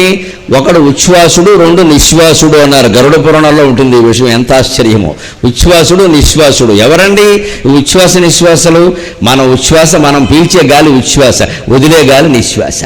అంటే ఈ 2 గాలుల రూపంలో బయటకు వచ్చే గాలి, లోపలికి వెళ్ళే గాలి. ఈ 2 గాలుల రూపంలో జ్ఞాపకాలు మన మనస్సులో ఉంటాయి. ఇప్పుడు పాపపుణ్యాలన్నీ ఎక్కడున్నాయో అర్థమైంది కదా. ఆ మనస్సులో ఆ జ్ఞాపకాలు వదిలిపోవాలంటే ఏం చేయాలి? నరసింహని దివ్య నామ మంత్రమే చాలు దురిత జాలమ్ములు త్రోలవచ్చు. ఒక్క నీ భగవన్నామస్మరణ చేయడం వల్ల పాపాలన్నీ పోగొట్టుకోవచ్చు. అందుకని జ్ఞాపకాల రూపంలో ఉన్నవి ఎప్పుడైనా మీరు గమనించండి. మనం నిన్న మొన్నటి జ్ఞాపకం చెప్పగలం, ఓ 2 ఏళ్ల క్రితం జ్ఞాపకం కూడా చెప్పగలం. మీ చిన్నతనంలో 5 ఏళ్లప్పుడు మీరు ఏం చేశారో చెప్పండి అంటే ఎవరు చెబుతారండి? ఇందులో అన్నీ గుర్తుండవు. ఎక్కడో పడిపోయి మోచేతికో దెబ్బ తగిలితే గుర్తుంటాయి, అంతేనా? అంతకంటే ఏం గుర్తుండవు. అలాగా గుర్తులేనివి మనం చెప్పలేం, ఎందుకంటే దీర్ఘకాలం అయిపోయింది, గుర్తుండవు. అసలు పూర్వజన్మే అసలే గుర్తుండవు. అంటే తవ్వుకుంటేనే కానీ ఏది గుర్తుండదు కదా, అవకాశం లేదు అక్కడ. అందుకని ఆ గుర్తుండని జ్ఞాపకాలు మనం చెప్పలేం, గుర్తు ఉన్నవి మాత్రమే చెప్పగలం. అంటే ఒక్కటి ఇక్కడ సిద్ధాంతం రుజువవుతోంది, మనం మర్చిపోగలిగితే జ్ఞాపకాలు ఏవీ ఉండవు. మనం మర్చిపోగలిగితే జ్ఞాపకాలు ఏవీ ఉండవు. ఇది మనం గుర్తుపెట్టుకోవాలి. మర్చిపోవాలంటే ఏం చేయాలి? కాలం దీర్ఘకాలం గడిచిపోతే గుర్తు లేదుగా. అలాగే ఈ జ్ఞాపకాల స్థానంలో మనం నమ శివాయ, నమో నారాయణాయ, శ్రీమాత్రే నమః అని ఏదో ఒక భగవన్నామాన్ని గనక స్థాపన చేయగలిగితే ఈ జ్ఞాపకాలు పోయి దాని స్థానంలో అది ఉంటుంది. ఎలాగ ఒక సీడీ ఏదన్నా తీసుకుంటే మనం దాంట్లో ఓ పాటో పద్యమో రికార్డు చేసాం, ఓ ప్రసంగమో ఏదో. అది కాదండి తర్వాత ఏదో ఇది చాలాసార్లు విన్నామండి, ఇంకోటి ఏదో చేద్దాం, మన దగ్గర కొత్త సీడీ లేదు అన్నప్పుడు ఏం చేస్తాం? మళ్ళీ దాని మీదే రికార్డు చేస్తాం. ఈ పాత సీడీ మీద కొత్త పాట రికార్డు చేయగానే పాత పాట పోయిందా లేదా? అలాగ మన మనస్సు అనేటువంటి సీడీ మీద నిరంతరము భగవన్నామాన్ని గనక నిక్షిప్తం చేసినట్లయితే పాత జ్ఞాపకాలన్నీ పోతాయి. అంచేత భగవన్నామస్మరణ ఒక్కటే నిరంతరమైన కర్తవ్యం జీవితం అంతా బాగుండడానికి. అంటే శేషప్ప కవి అబద్ధం చెప్పలేదు. నరసింహని దివ్యనామ మంత్రము చేత దురిత జాలమ్ములు త్రోలవచ్చు, నరసింహ నీ దివ్య నామమంత్రము చేత బలువైన రోగములు బాపవచ్చు. భగవన్నామస్మరణ చేత ఎంత భయంకరమైన రోగాన్నైనా మనకి రాకుండా చూసుకోవచ్చు. ఈవేళ భయంకరమైన రోగాలు వ్యాపిస్తున్న తరుణంలో ఎన్ని జాగ్రత్తలు తీసుకుంటామండి? మనోధైర్యం అన్నింటిని మించిన జాగ్రత్త అండి, మనం గుర్తుపెట్టుకోవాలి. మనోధైర్యం అన్నింటిని మించిన జాగ్రత్త. ఒక్కొక్కడు అనేక నియమాలు పాటిస్తాడు, వాడికి 30 ఏళ్లకే షుగర్ వచ్చేస్తుంది, బీపీ కూడా వచ్చేస్తుంది. ఒక్కొక్కడు ఒళ్ళు మండిపోయి శుభ్రమైనటువంటి బజ్జీలన్నీ తినేస్తాడు, బయటికి వెళ్ళి రకరకాలుగా తిరిగేస్తాడు. వీడిల్లు బంగారంగానే ఏమో అదృష్టవంతులో 80 ఏళ్ళు వచ్చినా ఏదీ రాదు, వాడికి సుఖంగా తిరుగుతూ ఉంటాడు. ఈ ఇద్దరి మధ్య తేడా ఏమిటో తెలుసా? మనోబలం, మనోధైర్యం. ఈ 30 ఏళ్ల వాడికి మనోబలం లేదు, మనోధైర్యం లేదు, మాటి మాటికి భయపడుతున్నాడు. ఓ పక్క తింటూనే ఉన్నాడు బొబ్బట్టు, మళ్ళీ తింటూ మధ్యలో ఏం చేస్తుందో అంటే తప్పకుండా చేస్తుంది. ఏమీ చేయదని లాగించేస్తే ఏం చేయదు, అంతే. మనోధైర్యం దానికంటే ఏం లేదు. మనలో చాలామందికి ఈ మనోధైర్యం ఉండిపోయిన అలాగని లేదు. నిజమే, తినడం మానేస్తావా? మాండం, వేసేయండి, ఈ పూటకి వేసేయండి, అవసరమైతే ఇంకో బెళ్ళ వేసుకుందాం. ఏటా లౌల్యం? మానేరదా? మానేసే ధైర్యము లేదు, తినే ధైర్యము లేదు, వీళ్ళకే రోగాలు ముందొస్తాయి. అంత భయపడ్డము తప్పే, అలాగని జాగ్రత్త తీసుకోకపోవడము తప్పే. కానీ మనస్సులో మాత్రం బెంగ పెట్టుకోవద్దు, ఎందుకంటే ఆయుర్దాయాన్ని మించింది ఏదీ లేదు లెక్క. మన ఆయుర్దాయానికి ముందు మన ఎవరూ చంపలేరు, ఏదీ చంపలేదు. అది మన కర్మ సిద్ధాంతం రుజువు చేసిన మాట. బిడ్రాయిల్లో ఉన్నవాళ్ళు అందరూ పోతున్నారు, తోటకూర కాళ్ళలో ఉన్నవాళ్ళు 90 ఏళ్ళు బతుకుతున్నారు ఇక్కడ. దాని గురించి అంత కంగారు పడకరు, కానీ మనం తీసుకోవలసిన జాగ్రత్తలు తీసుకోవాలి. అన్నిటికంటే ముఖ్యంగా మనోధైర్యం పెరగాలంటే భగవన్నామస్మరణే శరణ్యం. ఆ భగవన్నామస్మరణ మనోధైర్యం కలిగిస్తే, మనోధైర్యం వల్ల రోగం మన దగ్గర చేరదు. కాబట్టి ఇది చెబుతున్నాడు ఇక్కడ, నరసింహ నీ దివ్య నామమంత్రము చేత బలువైన రోగము బాపవచ్చు. అందుకని ఇటువంటి చోట మనోధైర్యం చాలా ముఖ్యం. ఏం వచ్చినా సరే, ఎంత వచ్చినా మనం ఒక్కటే లెక్కలో ఉంటాం. దేవుడు చెప్పినంత వరకు ఉంటాం, ఆయన తీసుకుపోతే పోతాం, ఏంటట అంతమంతి లెక్క. నరసింహ నీ దివ్య నామమంత్రము చేత రిపు సంఘముల సంహరింపవచ్చు. దీనికి కూడా ప్రత్యక్ష ఉదాహరణ ఉంది. భగవన్నామాను స్మరిస్తే శత్రువుల్ని సంహరించవచ్చు, ఎంతటి శత్రువులైనా సరే. సింహాచల నరసింహస్వామి దీనికి ఉదాహరణ. సింహాచల నరసింహస్వామి ఆలయం మీద పూర్వం ఒక కాలంలో తురుష్కులు దాడి చేశారు, ఆలయాన్ని ధ్వంసం చేశారు. శ్రీకూర్మంలో కూడా విగ్రహం ధ్వంసమైంది. ఎన్నో భయంకరమైన ఉదాహరణలు ఉన్నాయి వాళ్ళ దాడులకి. సింహాచలం మీద కూడా దాడి చేశారు. ఎవరు దిక్కు లేకపోతే సింహాద్రి నారసింహ శతకం రాశాడు మహానుభావుడు. ఆయన ప్రార్థన చేశాడు, ఊళ్ళో వాళ్ళందరూ ప్రార్థన చేశారు, వీళ్ళ నుంచి నువ్వు కాపాడలేవా? ఊరికే మేము పెట్టిన నైవేద్యాలు మెక్కేసి కూర్చున్నావు ఇక్కడ, నిన్ను కాపాడుకో, మమ్మల్ని కాపాడుకోవని భక్తులు పద్యాలు రాసి వెక్కిరిస్తే అప్పటికప్పుడు ఆశ్చర్యం జరిగిందండి. సింహాసనంలో తురుష్క సైన్యం కొండ ఎక్కి ఆలయాన్ని ఆక్రమించే ప్రయత్నం చేస్తుంటే ఎక్కడి నుంచి వచ్చాయో తెలియదు. కొండ మీద చెట్టు కింద నుంచి కొన్ని లక్షల తేనెటీగలు వచ్చాయి. కొన్ని లక్షల తేనెటీగలు, కొన్ని లక్షలు వచ్చి ఒక్కొక్క సైనికుడిని ముక్కు మీద, చెవి మీద, మూతి మీద కుట్టేస్తూ ఉంటే తట్టుకోలేక మొత్తం తురుష్క సైన్యం వెనక్కి వెళ్ళిపోయింది. అది సింహాచల నరసింహస్వామి మహిమ, ప్రత్యక్ష మహిమ. అక్కడ పనిచేసింది భగవత్ ప్రార్థన. ఆ ప్రార్థన ముందే చేసుంటే దండయాత్రే జరగదు అసలు. మనం పేక మీదకి వచ్చే వరకు దేవుడికి కూడా చెప్పని విషయాన్ని. అందుకే ప్రార్థన అనేది నిరంతరం జరగాలి. నీకు కష్టం వచ్చినప్పుడు చేయడం కాదు, మందు బిళ్ళ కాదు ప్రార్థన అంటే. ఏదో అనారోగ్యం వచ్చినప్పుడు మందు బిళ్ళు వేసుకుంటాం. ప్రార్థన మందు బిళ్ళ కాదండి, నిత్యము చేసే దీపారాధన. దీపారాధన చేయడానికి మనం కష్ట సుఖాలతో చూడం కదా, ఎప్పుడు చేస్తాం కదా. ప్రార్థన కూడా దీపారాధన, నిత్యము చేయాలి. కష్టంలో ఉన్నా చేయాలి, సుఖంలో ఉన్నా చేయాలి. నిన్న చెప్పుకున్నాం కదా, నేను సేవింపగా ఆపదలు పడమని నిత్యోత్సవం బబ్బని. మన ఇంట్లో పెళ్లి జరిగినా సరే, కర్మకాలి దర్శనం పెట్టాల్సి వచ్చినా సరే, ఎప్పుడు ప్రార్థన చేయాల్సింది. అవసరానికి చేసేది ప్రార్థన అనరు దాన్ని. ఆ దైవభక్తి విషయంలో మనం ఆ దృష్టి మార్చుకోవాలి. కడుపు నొప్పి వచ్చినప్పుడు, కాలు నొప్పి వచ్చినప్పుడు కాదు దేవుడు గుర్తు రావాల్సింది, నిరంతరం గుర్తు రావాలి. అలా నిరంతర స్మరణ చేసేవాడి దగ్గరికి ఏ రోగము రానే రాదు, ఏ శత్రువు రానే రాడు. వాడి మీద దాడి చేద్దామని ఎవడన్నా సంకల్పిస్తే దేవుడు తట్టుకుంటాడు వాడిని. నువ్వెవడు అక్కడికి వెళ్ళడానికి? వాడి ఇంటి ముందు కాపలా ఉన్నాను నేను ఏమనుకుంటున్నావు, బలిచక్రవర్తి ఇంటి ముందు విష్ణుమూర్తిలాగా వాడి ఇంటి ముందు కాపలా ఉన్నాను రా, నువ్వెలా పెడతావు లోపలికి? వాడు నా నామాన్ని నిరంతరం స్మరిస్తున్నవాడు, ఎప్పుడూ నమశివాయ మానలేదు, నమో నారాయణాయ మానలేదు. ఎలా పెడతావు, నువ్వు చూస్తాను కదా అని మొత్తం అడ్డం వేసేస్తాడు. ఆ నమ్మకంతో మనం నిరంతరం స్మరించాలి. ఆ నిరంతర స్మరణే మనలో చాలామందికి చేతకాకపోతున్న విషయం. అందుకే చాలా కష్టాల, నష్టాల, రోగాల పాలవుతుంది. దానికే చెబుతున్నాడు ఇక్కడ, రిపు సంఘముల సంహరింపవచ్చు నరసింహ నీ దివ్య నామ మంత్రము చేత దండకస్తుని బంట్ల తరుమవచ్చు. చివరికి మృత్యు వచ్చి మీద పడుతున్నా సరే, నాకు ఇంకా నిన్ను ప్రార్థించడానికి ఆయుర్దాయం కావాలి అంటే మార్కండేయుణ్ణి రక్షించినట్టుగా, అనేక మంది, ఎంతో మంది భక్తులను రక్షించినట్టుగా భగవంతుడు మృత్యువును కూడా వాయిదా వేసి మనకి చిరంజీవిత్వాన్ని అనుగ్రహించడానికి సిద్ధంగా ఉన్నాడు. అందుకోసం నీ దివ్య నామ మంత్రము చేత దండహస్తుని బంట్ల తరుమవచ్చు, యమధర్మరాజు బంటును కూడా తరిమేయవచ్చు. కాబట్టి బలిర నీ బలిర నీ మహామంత్ర బలము చేత దివ్య వైకుంఠ పదవి సాధింపవచ్చు. చివరికి ఇదే మహామంత్రాన్ని శ్రీ నరసింహస్వామినే నమః, శ్రీ నరసింహస్వామినే నమః అనేటువంటి మహామంత్రాన్ని జపిస్తూ నేను వైకుంఠాన్ని కూడా పొందొచ్చునయా. భూషణ వికాస శ్రీధర్మపురి నివాస దుష్ట సంహార నరసింహ దురిత దూరా.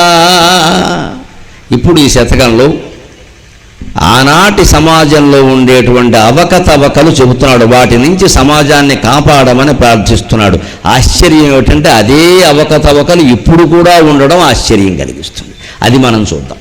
అధిక విద్యావంతుల అప్రయోజకులైరి పరమ సుంఠలు సభాపూజ్యులైరి.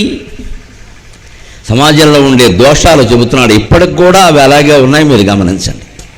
అధిక విద్యావంతుల అప్రయోజకులైరి పరమ సుంఠలు సభాపూజ్యులైరి సత్యవంతుల మాట జన విరోధం వయ్యే వదరుబోతుల మాట వాసికెక్కే. ధర్మవాసన పరులు దారిద్ర్యమొందిరి పరమలోభులు ధన ప్రాప్తులైరి. పుణ్యవంతులు రోగభూత పీడితులైరి దుష్ట మానవులు వర్ధిష్ణులైరి. పక్షివాహన మా వంటి భిక్షుకులకు శక్తి లేదాయే, ఇక నీవే చాటు మాకు భూషణ వికాస శ్రీధర్మపురి నివాస దుష్ట సంహార నరసింహ దురిత దూరా. ఇవాటికి కూడా సమాజంలో కనపడుతున్న లోపం అండి. అధిక విద్యావంతుల అప్రయోజకులైరి పరమ శుంఠలు సభాపూజ్యులైరి. లోకంలో సరైన విద్యావంతుడికి గౌరవం ఉండదు. ఏమీ రానివాడు వేదికెక్కి ఉపన్యాసాలు ఇస్తాడు. ఈ శుంఠగాడు మాట్లాడుతుంటే మనం వింటూ కూర్చోవాలి ఇక్కడ. ఎందుకంటే వాడికి ప్రాధాన్యం ఉంటుంది. వాడు డబ్బులు ఇచ్చాడను, వాడు కులాన్ని బట్టో, వాడి ప్రాంతాన్ని బట్టో, వాడికి ఉండే ప్రాబల్యాన్ని బట్టో వాడికి ప్రాధాన్యం ఉంటుంది. మేము సాహిత్య సభల్లో చూస్తూ ఉంటాం, చస్తూ ఉంటాం ఆ కవిత్వాలు వినలేక. వాడి కవి సమ్మేళనం అని పైకి ఎక్కిస్తారు, మాకు వాంతి వస్తూ ఉంటుంది ఆ కవిత్వం వింటూ ఉంటే. అప్పుడు అనుకుంటాం సరిగ్గా శేషప్ప నరసింహ శతకంలో చెప్పిన మాట ఎప్పటికీ నిజమవుతుందిరా. నిజమైన పండితులు, నిజమైన కవులు, నిజమైన గాయకులు ఉంటారు, వాళ్ళు ఇంట్లో ఉండిపోతారు పాపం. ఎందుకంటే వాళ్ళు బయటికి రావాలని ప్రయత్నించరు, ఎవరిని యాచించరు, అడగరు. మాకు అవకాశం ఏంటి అని అడగడు. ఆయన దాన్ని ఆయన చదువుకుంటూ ఉంటాడు. ఈ ఊళ్ళో వాళ్ళకి ఎలా ఉంటుంది, ఎలా ఉన్న వేదిక మీద కనపడేవాడే గొప్పవాడు, టీవీలో కనపడేవాడే గొప్పవాడు. అందుకే విద్యావంతులైన వాళ్ళకి నా సూచన ఒకటి, మాకు గుర్తింపు లేదంటే కాదండి, ఏ రకంగా ఉంటే ఆ విద్య గుర్తింపు ఉంటుందో ఆ టెక్నిక్స్ కొన్ని ఉంటాయి, ఉపాయాలు. ఇవాళ ఆధ్యాత్మిక రంగంలో చూడండి, ఎంతోమంది మహానుభావులు మా గురువులు లాంటి వాళ్ళు కూడా ఉన్నారు. కానీ మాకు ఒక 2-3 పేరు వచ్చింది భగవంతుడి దయ వల్ల. ఎందుకంటే పాండిత్యం ఉన్నవాళ్ళు లేరు ఇవాళ. నిజమైన పాండిత్యం ఉన్నవాడికి జనరంజకంగా చెప్పే విధానం తెలియదు, అదో సమస్య. పాండిత్యం వేరు, జనరంజకం వేరు. నరసింహ శతకంలో ఉన్న పద్యాలన్నీ వరుసగా చెప్పాలని నేను అనుకుని ఇక్కడ మొత్తం వరుస పెట్టి 10 పద్యాలు చెప్పానుకో, ముందు ఉన్నవి 2వ పద్యం అనగానే మీరు వెళ్ళిపోతారు, మాకు తెలుసు, సమాసాలతో ఉంటాయి, ఇవన్నీ అర్థం కావు. అందుకని దీనికోసం నేను చేసిన అభ్యాసం ఏమిటంటే, వారి ఇంట్లో కూర్చొని ఏకాంతంగా ఉండి పొద్దున్న నుంచి 100 పద్యాలు చదివా. అందులో ఏవి ఇక్కడ ఎన్ని చెప్పగలవో టిక్కులు పెట్టుకున్నాం. ముఖ్యమైన ఒకదానికి ఒక టిక్కు, బాగా మంచిదైతే 2వ టిక్కు కూడా పెట్టా, అభ్యాసం కోసం చెబుతాను. 2 టిక్కులు పెట్టా. ఆ 2 టిక్కుల పద్యాలు చెప్పిన పద్యాలు లెక్క పెట్టా. ఓ 20 ఎన్నో తయారయ్యాయి. అందులో 20 ఇక్కడ చెప్పలేవు 2 గంటల సమయంలో. 10 అయితే గొప్ప, 8 అయితే గొప్ప, అంతే. ఏవి చెప్పాలి, ఏవి జనానికి నచ్చుతుంది, దానికి అనుగుణంగానే మాట్లాడాలి. మళ్ళీ నా పద్ధతి ఒకటి ఉంటుంది చెప్పడానికి, నా పద్ధతికి అనుగుణమైన ఎంచుకోవాలి. నా భావాలకు భిన్నంగా ఉండేవి నేను ఎలా ఎంచుకుంటాను, నేను ఎలా చెబుతాను, వాటిని దాచేయాలి అవసరమైతే. అంతేకాదు కులపరమైన భేదాలు, మతపరమైన భేదాలు రెచ్చగొట్టే పద్యాలు కొన్ని ఉంటాయి. 200-300 ఏళ్ల క్రితం రాశాడు ఆయన, ఏవో ఉంటాయి. అవన్నీ పట్టుకొచ్చి చెబితే కేసులు పెడతారు, కొంపలు అంటుకుంటాయి. ఇన్ని గొడవలు ఉన్నాయి. దీనికోసం అభ్యాసం చేయాలా వద్దా? చెయ్యాలి, కూర్చొని విడిగా కూర్చొని చెయ్యాలి. ముఖ్యంగా జనరంజకత్వం. ఇంతమంది ఇలా నుంచుని వింటున్నారు, కూర్చొని వింటున్నారు అంటే జనరంజకత్వం లేకపోతే వింటారా? ఎవరైనా వినమన్నారా? ఏమైనా అడిగారా? ఇక్కడ ఏమైనా బలవంతం చేశారా? ఇలా అభ్యాసం చేయించి మీ పిల్లలకి తెలుగు సంస్కృతాలు బాగా నేర్పండి. కాస్త ప్రసంగించడం, వాక్చాతుర్యం అలవాటు చేయండి. దేనికి పుస్తకాలు వాడద్దు, కాగితాలు వాడద్దు. సుఖంగా ఇలా కూర్చొని హాయిగా ఒక చెంబుడు మంచినీళ్ళు దగ్గర పెట్టుకుని మాట్లాడాలంతే, ఇంకేం ఉండద్దు. ఇంకా మనకి దేని మీద ఉండదు. పురాణాలు చెప్పుకుంటూ బతుకుతున్నాడు, వాడితో దొంగతనం చేసినట్టు. ఇక్కడ పురాణాలు చెప్పుకుంటే ఏమైనా నేరమా? పురాణం కోసమే కదా ఎంతమంది వచ్చారు ఇక్కడికి. అంచేత ఎందుకు ఇది పూజ్యులవుతారు అంటే ఎవడు లేనప్పుడు ఏం చేస్తారండి? నిరస్త పాదపేదేశే ఎరండోపి ద్రుమా అయితే, చెట్లు లేని చోట ఆముదం చెట్టే తులసి మొక్క అనుకుని పూజిస్తారు. కర్మ చేయమంటారు, రావి చెట్టు లేదు, ఏం చేయమంటావు? ఆముదం చెట్టు అని చేశారంతే. రావి చెట్టు ఉంటే ఆముదం చెట్టును పూజిస్తాడు ఎవడైనా. అంచేత మనలో పండితుల్లో లోపం కూడా ఏమిటి అంటే సభారంజకత్వం లేదు. దానివల్ల ఏమవుతుంది? పరమ సుంఠలు సభాపూజ్యులేరి తప్పుడు మాటలు మాట్లాడేవాడే వేదికెక్కి మాట్లాడతాడు, వాడే పత్రికల్లో వ్యాసాలు రాస్తాడు, వాడే ఉపన్యాసాలు ఇస్తాడు. మన కర్మగాలు వాడేవన్నీ వినాలి. అంచేత సమాజం తప్పు ఉంది, ఇందులో మన దోషం ఉంది. దాన్ని సవరించుకోమనే చెబుతున్నాడు అక్కడ. దాన్ని దేవుణ్ణి సవరించమన్నాడు అంటే అర్థం ఏమిటి? దేవుడి రూపంలో ఉన్న సమాజంలో మనల్ని మనం సవరించుకోవాలి. ఎక్కడ లోపం ఉందో. సత్యవంతుల మాట జన విరోధం వయ్యే వదరుబోతుల మాట వాసికెక్కే, ఇది పూర్తిగా మనలో లోపమే. మనలో చాలా మందికి సత్యం చెబితే నచ్చదు. అలా చెబితే అలాగా, అలా చెబితే అలాగా, ఆ గొడవ ఆయనకెందుకు అంటారు బండి. ఎందుకంటే మనకి ఇష్టం లేదు ఆ మాట మనకి ఇష్టం లేదు కాబట్టి ఆ గొడవ ఆయనకెందుకు? ఆయన పురాణం ఏదో ఆయన చెప్పుకోక, ఎందుకంటే నీకు ఇష్టం లేని మాట చెప్పాను, ఇలా చేసిన పాపం. నీకు ఇష్టమైనప్పుడు అలా చెప్పాలే, మా కోళ్ళ వింటే బాగుండు. ఎందుకంటే ఇక్కడ అత్తగారికి అనుకూలంగా చెప్పావు. అదే కోళ్ళకి అనుకూలంగా చెప్పావు అనుకోండి, కోళ్ళ మా అత్తగారు వింటే బాగుండు, చంపేస్తుంది నన్ను పట్టుకు. ఇప్పుడు ఈ రోజుకి ఎంతమందికి అనుకూలంగా చెప్పాను నేను? నాకే పక్షపాతాలు లేవు. మన మనస్సును కూడా మనం ఎలా మార్చుకోవాలంటే, నువ్వు అనేదాన్ని మర్చిపోయి ప్రవచనం వినాలమ్మా, అప్పుడు నీకు అర్థమవుతుంది. నేను అనేదాన్ని మర్చిపోవాలి.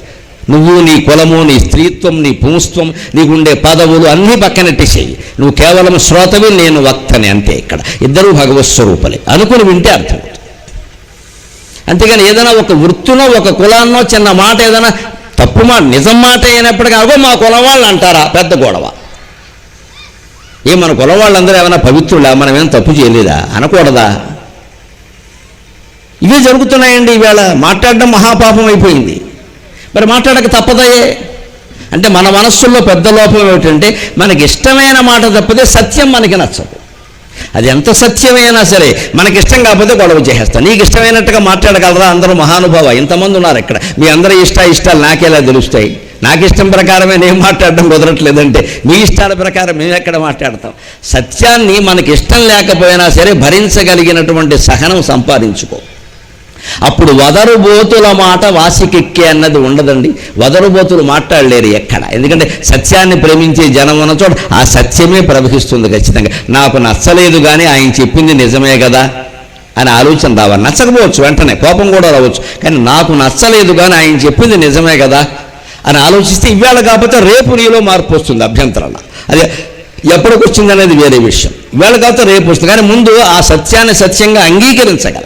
వాసన పరు దారిద్ర్యముందిరి పరమలోభులు ధనప్రాప్తులైరి. సాధారణంగా మన కుటుంబాల్లో పల్లెటూళ్ళలో ముఖ్యంగా కోనసీమ ప్రాంతంలో బాగా చూస్తామండి. బాగా ఆస్తులు విద్యాలయాలకి దేవాలయాలకి ధారపోసిన వాళ్ళ కుటుంబాల వాళ్ళు ఇవాళ చాలా సామాన్యంగా ఉన్నారు. పూర్వం మాకు 1000 ఎకరాలు ఉంది, ఆ విద్యాలయానికి ఇచ్చాం, ఆ దేవాలయానికి ఇచ్చాం, మా తాతలు ఇచ్చారని చెప్పుకోవడమే. ఇవాళ వాళ్ళకేం లేదు. కానీ వాళ్ళ ఆస్తుల్ని మింగేసి ఉన్నవాళ్ళు మన ముందే మేడలు కట్టారు, బాగున్నారు. అదే నరసింహ శతకంలో చెబుతున్నాడు ఇక్కడ. ధర్మవాసన పరు దారిద్ర్యముందిరి. దాన ధర్మాలు చేసిన వాళ్ళందరూ దరిద్ర స్థితిలోకి వెళ్ళారు. పరమ లోభులు ధనప్రాప్తులేరి. ఎంగిలి చేత్తో కాకిని కూడా తోలని మేళ ఉంటారే, వీళ్ళు మేడ మీద మేడ కడుతున్నారు ఇక్కడ. ఇటువంటివి జరుగుతుంటే దేవుడా నిన్నెవడనా నమ్ముతాడా అని ప్రశ్నించారు. దేవుడు అంటే ధర్మాన్ని కాపాడాలి కదా, అధర్మవంతులనేమో వృద్ధి చేస్తున్నావు, ధర్మపరాయణులనేమో నాశనం చేస్తున్నావు. ఇలా జరుగుతూ ఉంటే లోకంలో ఉదాహరణలు ఇలా ఉంటే నిన్నెవడైనా నమ్ముతాడా అని ప్రశ్నిస్తున్నాడు ఇక్కడ. దానికి కూడా మన లోపం ఉందండి. మనకి ఎంత దాన దృష్టి ధర్మ దృష్టి ఉన్నా యోగ్యుణ్ణి గమనించి దానం ఇవ్వాలి. ఈ దానం ఏమవుతుందా అని గమనించాలి. 10 రూపాయలు ఇస్తే పర్వాలా, 1000 రూపాయలు ఇచ్చినా పర్వాలా. కొన్ని ఎకరాల పొలం దేనికి ఎవరికైనా ఇస్తున్నాం, ఓ ఇల్లు ఇస్తున్నాం, పెద్దది ఏదో ఇస్తున్నామంటే అసలు ఈయన ఎలా ఉపయోగిస్తాడో అని ఆలోచించాలా వద్దా. అపాత్ర దానం చేస్తే అలాగే అవుతుంది ఖచ్చితంగా. అందుకని పైగా ఇంకోటి, అధర్మపరులు ఎవరో మేడలు కడుతున్నారని, ధర్మపరాయణులు దరిద్ర స్థితిలో ఉంటున్నారని కంగారు పడకూడదు. కౌరవుల వైభవం ఎప్పుడూ కొంతవరకే. అంతిమంగా నెగ్గింది పాండవులేనా కాదా? రావణాసురుడు వైభవం ఎంతవరకు? 6 నెలలే. సీతాదేవిని ఎత్తికెళ్ళిన తర్వాత వాడు ఎంతకాలం సుఖంగా ఉన్నాడు? 6 నెలలు. ఆ 6 నెలలు కూడా నిద్రపోలేదు ఎక్కడ. వాడికి నిద్ర పడితే కదా అసలు. నేను ఏదో అవధానం చేస్తుంటే అడిగారు, రావణాసురుడికి 10 తలకాయలు ఉంటాయి కదండి, వాడు పడుకుంటే ఎలాగండి, ఈ పక్క ఆ పక్క తిరిగి పడుకోలేడుగా, ఎప్పుడూ వెళ్ళకెలా పడుకోవలసిందేనా అన్నారు. వాడి కర్మ అంతే కదా మరి, ఎందుకంటే 10 తలకాయలు ఉంటాయి ఇలాగా. అందుకని ఇలా వెళ్ళకెలా పడుకోవాలి, ఇటు తిరగలేడు అటు తిరగలేడు. 10 తలకాయలు ఉంటాయి కదా, అటువైపు తిరగలేడు ఇటువైపు తిరగలేడు. ఎలా పడుకుంటాడంటే నేను చమత్కారంగా జవాబు చెప్పా, పరస్త్రీ మీద దృష్టి ఉన్నవాడు ఎవరికీ నిద్ర పట్టదయా, అందుకే వాడు పడుకోలేదని చెప్పాను. వాడు పడుకుని నిద్ర పడితే కదా, తెల్లవాళ్ళు తాగడమే సరిపోయే, సీతాదేవి లొంగలేదు కదా అని గ్లాసు మీద గ్లాసు సీసా మీద సీసా పట్టేసేవాడు. ఏం పడుకుంటాడు వాడు ఇంకా. అందుకని అదే ఉన్నాడు, చమత్కారంగా చెప్పాను. నిజంగా అంతే కదండి. అంటే రావణాసురుడికి ఆ 6 నెలలు ఎత్తుకెళ్ళిన తర్వాత వాడు సుఖంగా లేడు, అంతకుముందు ఉన్నాడేమో కానీ. అలాగే దుర్యోధనుడు కూడా పాండవుల్ని వనవాసానికి పంపినప్పుడు, అజ్ఞాతవాసానికి పంపినప్పుడు సుఖంగా లేడు. వాడు చాలా ఆందోళనలో ఉన్నాడు. మనకి ఆ కథంతా స్పష్టంగా తెలియక వాడేదో సుఖపడ్డాడు, పాండవులు కష్టపడ్డా అనుకోండి. నిజానికి పాండవులే 12 ఏళ్ల పాటు పరిపాలనా బాధ్యత లేకుండా యజ్ఞాలు యాగాలు దానాలు ధర్మాలు చేసుకుంటూ పురాణ కథలన్నీ వింటూ సుఖంగా ఉన్నారు. మార్కండేయ మహర్షి, బృహదస్వ మహర్షి అందరూ వచ్చి ధర్మరాజుకి పెట్ట కథలన్నీ చెప్పారు. సుఖంగా కూర్చుని విన్నాడు. ఏ పని లేదు ఆయనకి, ఏ పని లేదు, సుఖంగా కూర్చున్నాడు. దుర్యోధనుడి పరిస్థితి ఏమిటో తెలుసా? భారతంలో ఒక చోట తెలుస్తుంది ఆ పరిస్థితి. అప్పుడు చెప్పడు వ్యాసుడు, తర్వాత చెబుతాడు. చివరిలో చూడండి, యుద్ధం అంతా అయిపోయాక ధర్మరాజు తమ్ముళ్లతో సహా గాంధారీదేవిని పలకరిద్దామని పెడతాడు. మా పెత్తల్ని 100 మందిని కోల్పోయింది, ఆవిడని ఒకసారి చూడాలి అంటే కృష్ణుడు వద్దని చెబుతాడు. లేదయ్యా శపిస్తుంది ఆవిడ, బాధలో ఉందంటే ఏమైనా సరే వెళ్లాల్సిందే అని ఏదో పాపం ఆయన అతి మంచితనం బయలుదేరతాడు. అందరికంటే ముందు కృష్ణుడు బయలుదేరతాడు అక్కడికి, ఇంటికి వెళ్ళిన తర్వాత. ఎందుకంటే అక్కడ ఏం జరుగుతుందో ఆయనకి తెలుసు, ధర్మరాజుకు తెలియదు. గాంధారీదేవి శపించింది, కృష్ణుడిని శపించింది. భయంకరమైన శాపాన్ని కృష్ణుడు భరించాడు. ధర్మరాజుకి శాపం తగలన ఇలా, భక్తుల్ని అలా కాపాడతాడు భగవంతుడు. ఆ పైన ధృతరాష్ట్రుడు అందరినీ దగ్గరికి రండి దగ్గరికి రండి దగ్గరికి రండి అని కౌగులించుకుంటూ ఉంటే భీముడిని దగ్గరికి రమ్మన్నాడు. ఈయన గారు పెద్ద వెళ్ళిపోతున్నాడు ఇక్కడ. ఏదో పెద్ద నెంబర్ 1 బహుమతి ఇస్తా చూడండి, పాఠశాలలో పోటీలు పెడితే నెంబర్ 1 ప్రైజ్ వారణాసి సుబ్బారావు అనగానే నేనే అని వెళ్ళిపోతున్నాడు ఈయన. ఇక్కడ చచ్చిపోతాడు అన్యాయంగా. ధృతరాష్ట్రుడు భీముడిని రమ్మంటున్నాడు అంటే ముద్దెట్టుకుంటాడా? భీముడికి ఆలోచన ఉండొద్దా? తిండి తినగానే సరిపోయిందా? వాడు కొడుకుల్ని 100 మందిని వీడే చంపాడు కదా, వాడు పురస్కారం ఇస్తాడండి వీడికి? ఆలోచన లేకుండా ఈయన వెళ్ళిపోతున్నాడు. నా పెద్దనాన్నకి ఎంత ప్రేమో నన్ను రమ్మండు, ఊరుకో వెర్రిమోహమా అన్నాడు. భీముడిని వెనక్కి గంటి అప్పటికప్పుడు హృదయంలో స్మరించి ఉక్కు భీముడి విగ్రహాన్ని పెట్టాడు అక్కడ. తాత మామ ఇదిగో ఇదిగో ఇదిగో అని ధృతరాష్ట్రుడు తనే చెయ్యి పట్టుకుని తీసుకొచ్చి ఉక్కు భీముడిని కౌగులించుకునేలా చేస్తే 2 నిమిషాల్లో ఉక్కు భీముడు తుక్కు భీముడు అయిపోయాడమ్మా. అది ధృతరాష్ట్ర మహారాజు అంటే. వాడు యుద్ధం చేసుంటే పరిస్థితి ఎలా ఉండేదో చూడండి. భీముడికి 10,000 ఏనుగుల బలం ఉంది, ధృతరాష్ట్రుడికి 50,000 ఏనుగుల బలం ఉంది. వాడు గుడ్డాడు కాబట్టి సరిపోయింది. లేకపోతే వీళ్ళంతా ఇప్పుడు ధృతరాష్ట్రుడు బలరాముడు ఇద్దరు చెరోపక్షంలో యుద్ధం చేస్తుంటే వాళ్ళు ఒకడు మిగిలేవాడు, ఒకడు పోయేవాడు, లేకపోతే ఇద్దరు పోయేవారు. ఇంక మిగిలిన వాళ్ళ పని లేదు అసలు. వీళ్ళిద్దరూ అంత బలవంతులు. ఈయన గుడ్డివాడు కారణంగా దూరంగా ఉన్నాడు, ఆయన దుర్యోధనుడి మీద అభిమానం కారణంగా, కృష్ణుడి మీద అభిమానం కారణంగా ఆయన దూరంగా ఉన్నాడు. అందువల్ల యుద్ధం అన్నాళ్ళు నడిచింది. బలరాముడు ధృతరాష్ట్రుడు పాల్గొని ఉంటే వన్డే మ్యాచ్ అయ్యేది, ఇంక అన్యాలు జరిగే పని లేదు అక్కడ. అంత బలవంతులు. అప్పుడు ఒక రహస్యం ఎలా తెలుస్తుంది అంటే, ఈ విగ్రహం ఎక్కడది? భగవంతుడు కూడా లేని విగ్రహాన్ని సృష్టించడు. ఆ విద్యలు రకరకాలుగా ఉంటాయి. అణిమ, మహిమ, లహిమ, ప్రాప్తి, ప్రాకామ్యం, ఈశత్వం అంటారు. ప్రాప్తి అంటే ఉన్న వస్తువు ఎక్కడో ఉంటే ఇక్కడికి తీసుకురావడం. వస్తువు ఎక్కడో ఉంటుంది, కొత్తదేం కాదు, అది ఎక్కడో ఉంటుంది, ఒక గదిలో ఉంటుంది, దాన్ని ఇక్కడికి తీసుకురావడం ప్రాప్తి. కొందరు గొలుసులు ఉంగరాలు సృష్టించి భక్తులకు ఇస్తూ ఉంటారు. వాళ్ళ దగ్గరికి ఇచ్చిన ఉన్న విద్య ఒకవేళ ఉంటే వాళ్ళు ఏ జేబులోనో దాచి ఇస్తే అది వేరే విషయం. కొంతమంది దగ్గర ఉంది, మహానుభావుల దగ్గర ఉంది ఆ విద్య, నాకు తెలుసు. కానీ వాళ్ళు సృష్టించలేదు దాన్ని. అక్కడ ఉంది, పూర్వం పైన గదిలో ఉంది, దాన్ని ఇక్కడికి తెచ్చారు. అది ప్రాప్తి అంటారు. ఆ విద్య ఉంది, అక్కడున్న వస్తువు ఇక్కడికి వస్తుంది, అక్కడ సూక్ష్మ అణువులుగా మారుతుంది, ఇక్కడ మళ్ళీ గొలుసుగా ఉంగరంగా మారుతుంది. అంత కానీ వస్తువును వాళ్ళు అదేమి దొంగ వస్తువు కాదు, అది చాలా కాలం ఉంటుంది, అభ్యంతరం వల్ల. దాన్ని ప్రాప్తి అంటారు. శ్రీకృష్ణుడు మహాయోగి కాబట్టి ఆ ప్రాప్తి అనే విద్యను ఉపయోగించి దుర్యోధనుడి మందిరంలో ఉన్న భీముడి విగ్రహాన్ని ఇక్కడికి తెచ్చాడండి. దుర్యోధనుడి మందిరంలో ఎందుకుంది? వాడు సుఖంగా లేడు అనడానికి ఇది ఉదాహరణ. వ్యాస భారతం చదివితే అర్థమైంది నాకు. ఇది నన్నయ్య భారతంలో ఉండదు ఈ విషయం. దుర్యోధనుడి మందిరంలో ఈ విగ్రహం ఎందుకుంది? వీడి 13 ఏళ్ళు చేసిన పని ఏమిటంటే, ఈ పెద్ద మనిషి ఎలాగో యుద్ధం తప్పదు, భీముడితో నాకు గదా యుద్ధం తప్పదు, భీముడిని నేను గెలవగలలో లేదో అనుమానం, వాడు గుద్దితే ఏమవుతుందో తెలియదు, అందుకే నేను ఇప్పటి నుంచి రోజు ప్రాక్టీస్ చేయాలని భీముడు ఆకారాన్ని ఉక్కు భీముడిని తయారు చేసి తన మందిరంలో పెట్టుకుని రోజు 2 గంటల పాటు దాన్ని గుద్ది గుద్ది గుద్ది పిడికిళ్ళు నెత్తుళ్ళు వచ్చే వరకు గుద్ది అభ్యాసం చేశాడు ఈ పెద్ద మనిషి. ఆ విగ్రహాన్నే తెచ్చి ఇక్కడ పెట్టి దాన్ని మొత్తం తుక్కు భీముడు జయించాడు. కృష్ణ పరమాత్మ అంటే ఇది, కృష్ణ పరమాత్మ అంటే ఇది. భగవంతుడు లీలలు అనంత హేతువులు. నువ్వెక్కడ నిర్వచిస్తావయ్యా? నోరు మూసుకుని ఆయన స్మరిస్తూ ఉంటే సరిపోయాయి మనస్సులో. మనం ఆయనకి బాధ్యత అప్పగిస్తే ఏమైనా చేస్తాడు ఆయన. ఇలా చేశాడు విచిత్రంగా. ఈ ఉక్కు భీముడు సృష్టించలేదు, కొత్త సృష్టి కాదు, దుర్యోధనుడి మందిరంలో ఉన్న విగ్రహమే. వాడి దగ్గర ఎందుకుంది? 13 ఏళ్ళు ఈ పెద్ద మనిషి చేసిన పని ఏమిటంటే, అన్నం మానేసి నిద్ర మానేసి దాన్ని గుద్దుతూ కూర్చున్నాడు. ఎప్పుడో 14 ఏళ్ల తర్వాత కుదరడం కోసం. ఏమనాలి వీడిని? వాడు సుఖపడ్డాడంటారు, పొరపాటు మాట. సుఖపడలేదమ్మా, వాడు నిద్ర పట్టలేదు, భార్యా సౌఖ్యం లేనే లేదు. ఎందుకంటే భానుమతి వీడిని దగ్గరికి రానేది. వీడు దుర్మార్గుడు.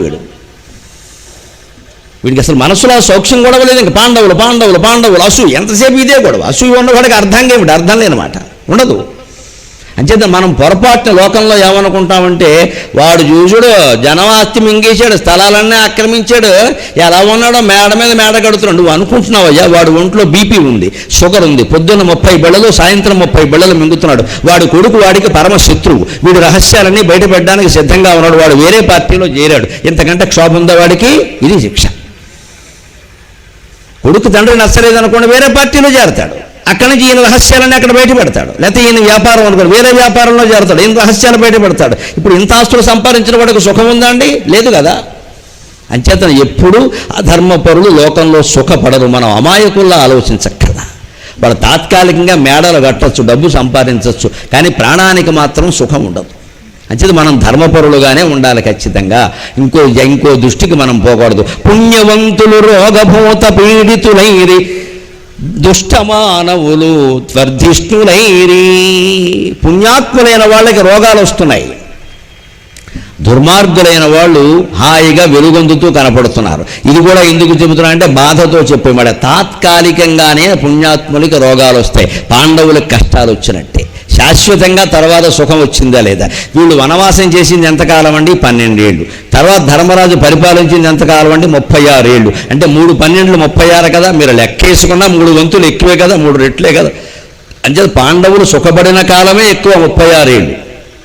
రాజులుగా దుర్యోధనుడు పీడ లేకుండా బాధపడిన కాలం 12 ఏళ్ళు. అలా చూసినా మంచిదే కదా.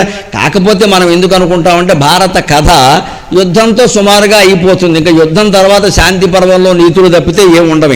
ఇంకేం చదవం, మంగళహారతి నైవేద్యమే ఉంటాయి ఇంకా. అందుకని మనం పాండవుల పరిపాలన, వాళ్ళు సుఖపడిన విధానం, వాళ్ళ వైభవం ఇవన్నీ మనకంత మనస్సులోకి ఎక్కవు, మిగిలిన కథ ఎక్కినట్టుగా. కానీ ధర్మరాజు చాలా కాలం పరిపాలించాడు, 36 ఏళ్ళు పరిపాలించాడు. బాగానే ఉన్నాడు హాయిగా. ఆయన వైభవం ఆయనకుంది, అభ్యంతరం వెళ్ళ. అందుకని అధర్మం ఎప్పుడు గెలుస్తుందని అనుకోవలసిన పనిలా. ఒకవేళ తాత్కాలికంగా పుణ్యాత్ములు దుఃఖపడుతున్నారు, పాపాత్ములు సుఖపడుతున్నారు అంటే మనం చేయవలసిన ప్రార్థన ఒకటే, పక్షివాహన మా వంటి భిక్షుకులకు శక్తి లేదాయే, ఇక నీవే చాటు మాకు భూషణ వికాస శ్రీధర్మపురి నివాస దుష్ట సంహార నరసింహ దురిత దూరా. పక్షివాహన, మేము భిక్షుకులు లాంటి వాళ్ళమయ్యా, ఏమైనా చేయగలమా ఇంతకంటే, మాకు నువ్వే దిక్కు అని పార్వతీ రామలింగేశ్వర స్వామిని, రుక్మిణీ సమేత వేణుగోపాల స్వామిని ప్రార్థన చేస్తే ఊరుమ్మడి దుఃఖాలు కూడా పోగొడతాడు, ఊరందరికీ సుఖాలు కలిగిస్తాడు భగవంతుడు. మనం సామూహిక ప్రార్థన కూడా చెయ్యాలి. మన స్వార్థం ఎలా ఉంటుందంటే గుళ్ళోకి వెళ్ళి మన కోరికలే కోరతాం ఎంతసేపు. ఇవాళ మొత్తం అందరూ కోరాల్సిన కోరిక ఏమిటి అంటే, కరోనా మాకు రాకుండా చూడు, నా అక్క అది మొత్తం అసలు ఆంధ్రదేశంలోనే ఉండద్ది అని కోరాలి. మనం దేశక్షేమాన్ని కోరాలండి, కోరవలసిన అవసరం కూడా ఉంది. ఎందుకంటే దేశానికి వచ్చిందంటే నీకు కూడా వస్తుంది ఇవాళ, తప్పదు. అది ఇవాళ కాబట్టి రేపు వస్తుంది. ఊరుమ్మడి క్షేమాన్ని కోరాలి. ఎవరి వల్ల నష్టం జరుగుతుందన్నా వారు నశించి ఊరు బాగుండాలి అని కోరాలి. మనం ఊరుమ్మడి క్షేమం కోరాలి తప్ప మా అమ్మాయి, మా అబ్బాయి, మా ఆయన, మా ఆవిడ, మా ఆరోగ్యాలు, చిన్ని నా బొజ్జకు శ్రీరామ రక్ష. ఈయన బొజ్జ ఉన్నదేమో 3 అంగుళాలు, ఎంత చేస్తే ఈ 3 అంగుళాల కోసం హనుమత్ సీతా లక్ష్మణ భరత శత్రుఘ్న సమేతంగా రామచంద్రమూర్తి ససైన్యంగా వచ్చి కాపలా కాయాలి ఇక్కడ. ఇంత చేస్తే ఈయన ఏం చేస్తారంటే పొద్దున్న ఒకసారి రామ అంటాడు, సాయంత్రం ఒకసారి రామ అంటాడు. రామ మధ్యలో ఆడేదంతా డ్రామాయే. పొద్దున్నో రామ, సాయంత్రం రామ, మధ్యలో అంతా డ్రామా. ఈయన కోసం రామచంద్రమూర్తి దిగి రావాలి ఇక్కడ. ఇలాగే ఉంటుంది మన ఆలోచనలు. నువ్వేం చేసావని దిగి వచ్చేస్తాడు నీ కోసం ఇక్కడ. రామదాసు చెరలో ఉన్న దిగి రాలేదని తానీషాకైనా కనపడ్డాడు, అదృష్టవంతుడు ఆయన. రామదాసు కనపడ్డా, బాకీ తీర్చాడు కానీ మనిషి కనపడలేదండి. ఏం దేవుడు అండి, ఇన్ని ప్రార్థన చేసి ఇన్ని పద్యాలు రాస్తే బాకీ తీర్చాడు. రామోజీ లక్ష్మోజీ అని వచ్చి హిందీలో మాట్లాడి, రాముడికి హిందీ కూడా వచ్చు పాపం, హిందీలో మాట్లాడి అక్కడ తానీషాకి కలిసి నాణ్యాలు ఇచ్చాడు. ఇప్పటికీ భద్రాచలంలో ఉన్నాయి నాణ్యాలు. ఆశ్చర్యపడ్డాడు రామరాజు, తానీషా అదృష్టవంతుడు నాకంటే ఆయనకి దర్శనం ఇచ్చాడు. దేవుడే ఎందుకు దర్శనం ఇవ్వలేదు రామదాసుకు తెలుసా? మరి నేను సమయం చాలక చెప్పాల. చట్టరీత్యా రామదాసు చేసింది తప్పండి. ప్రజల దగ్గర వసూలు చేసిన పన్ను ప్రభుత్వానికి కట్టాలి కానీ నీ ఇష్టం వచ్చినట్టు ఖర్చు పెట్టకూడదు ఏ అధికారి కూడా. నువ్వు తహసీల్దార్ అయినా సరే, కలెక్టర్ అయినా సరే, ప్రజల నుంచి వసూలు చేసిన పన్ను అది నిజాం ప్రభుత్వం ఉందా, ఇంకో ప్రభుత్వం ఉందా నీకు అనవసరం. నువ్వు ఒప్పుకున్న ప్రభుత్వానికి కట్టవలసింది. కట్టకుండా నేనేమో రాముడికి నగలు చేయించా, సీతాదేవికి ఏమో చిమ్మడ చేయించా, ఇవన్నీ కుదరదు. ఈ సొంత డబ్బుడి చేయించుకో. ప్రజల దగ్గర వసూలు చేసిన సొమ్ముతో నగలు చేయించడానికి నువ్వెవడవండి? పైగా రామచంద్రమూర్తి రాజు, చక్రవర్తి, ధర్మాన్ని కాపాడడం ఆయన లక్షణం. ఆయన చక్రవర్తి అంటే తహసీల్దార్ సంగతి, తానీషా సంగతి కూడా ఆయనే చూస్తాడు. అందుకని చట్టరీత్యా రామదాసు చేసింది తప్పు కాబట్టి రామదాసుకు శిక్ష పడవలసిందే.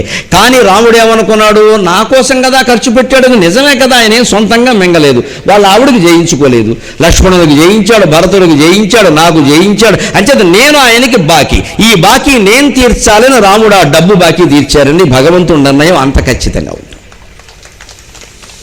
ఎక్కడా తేడా ఉండదు అందులో.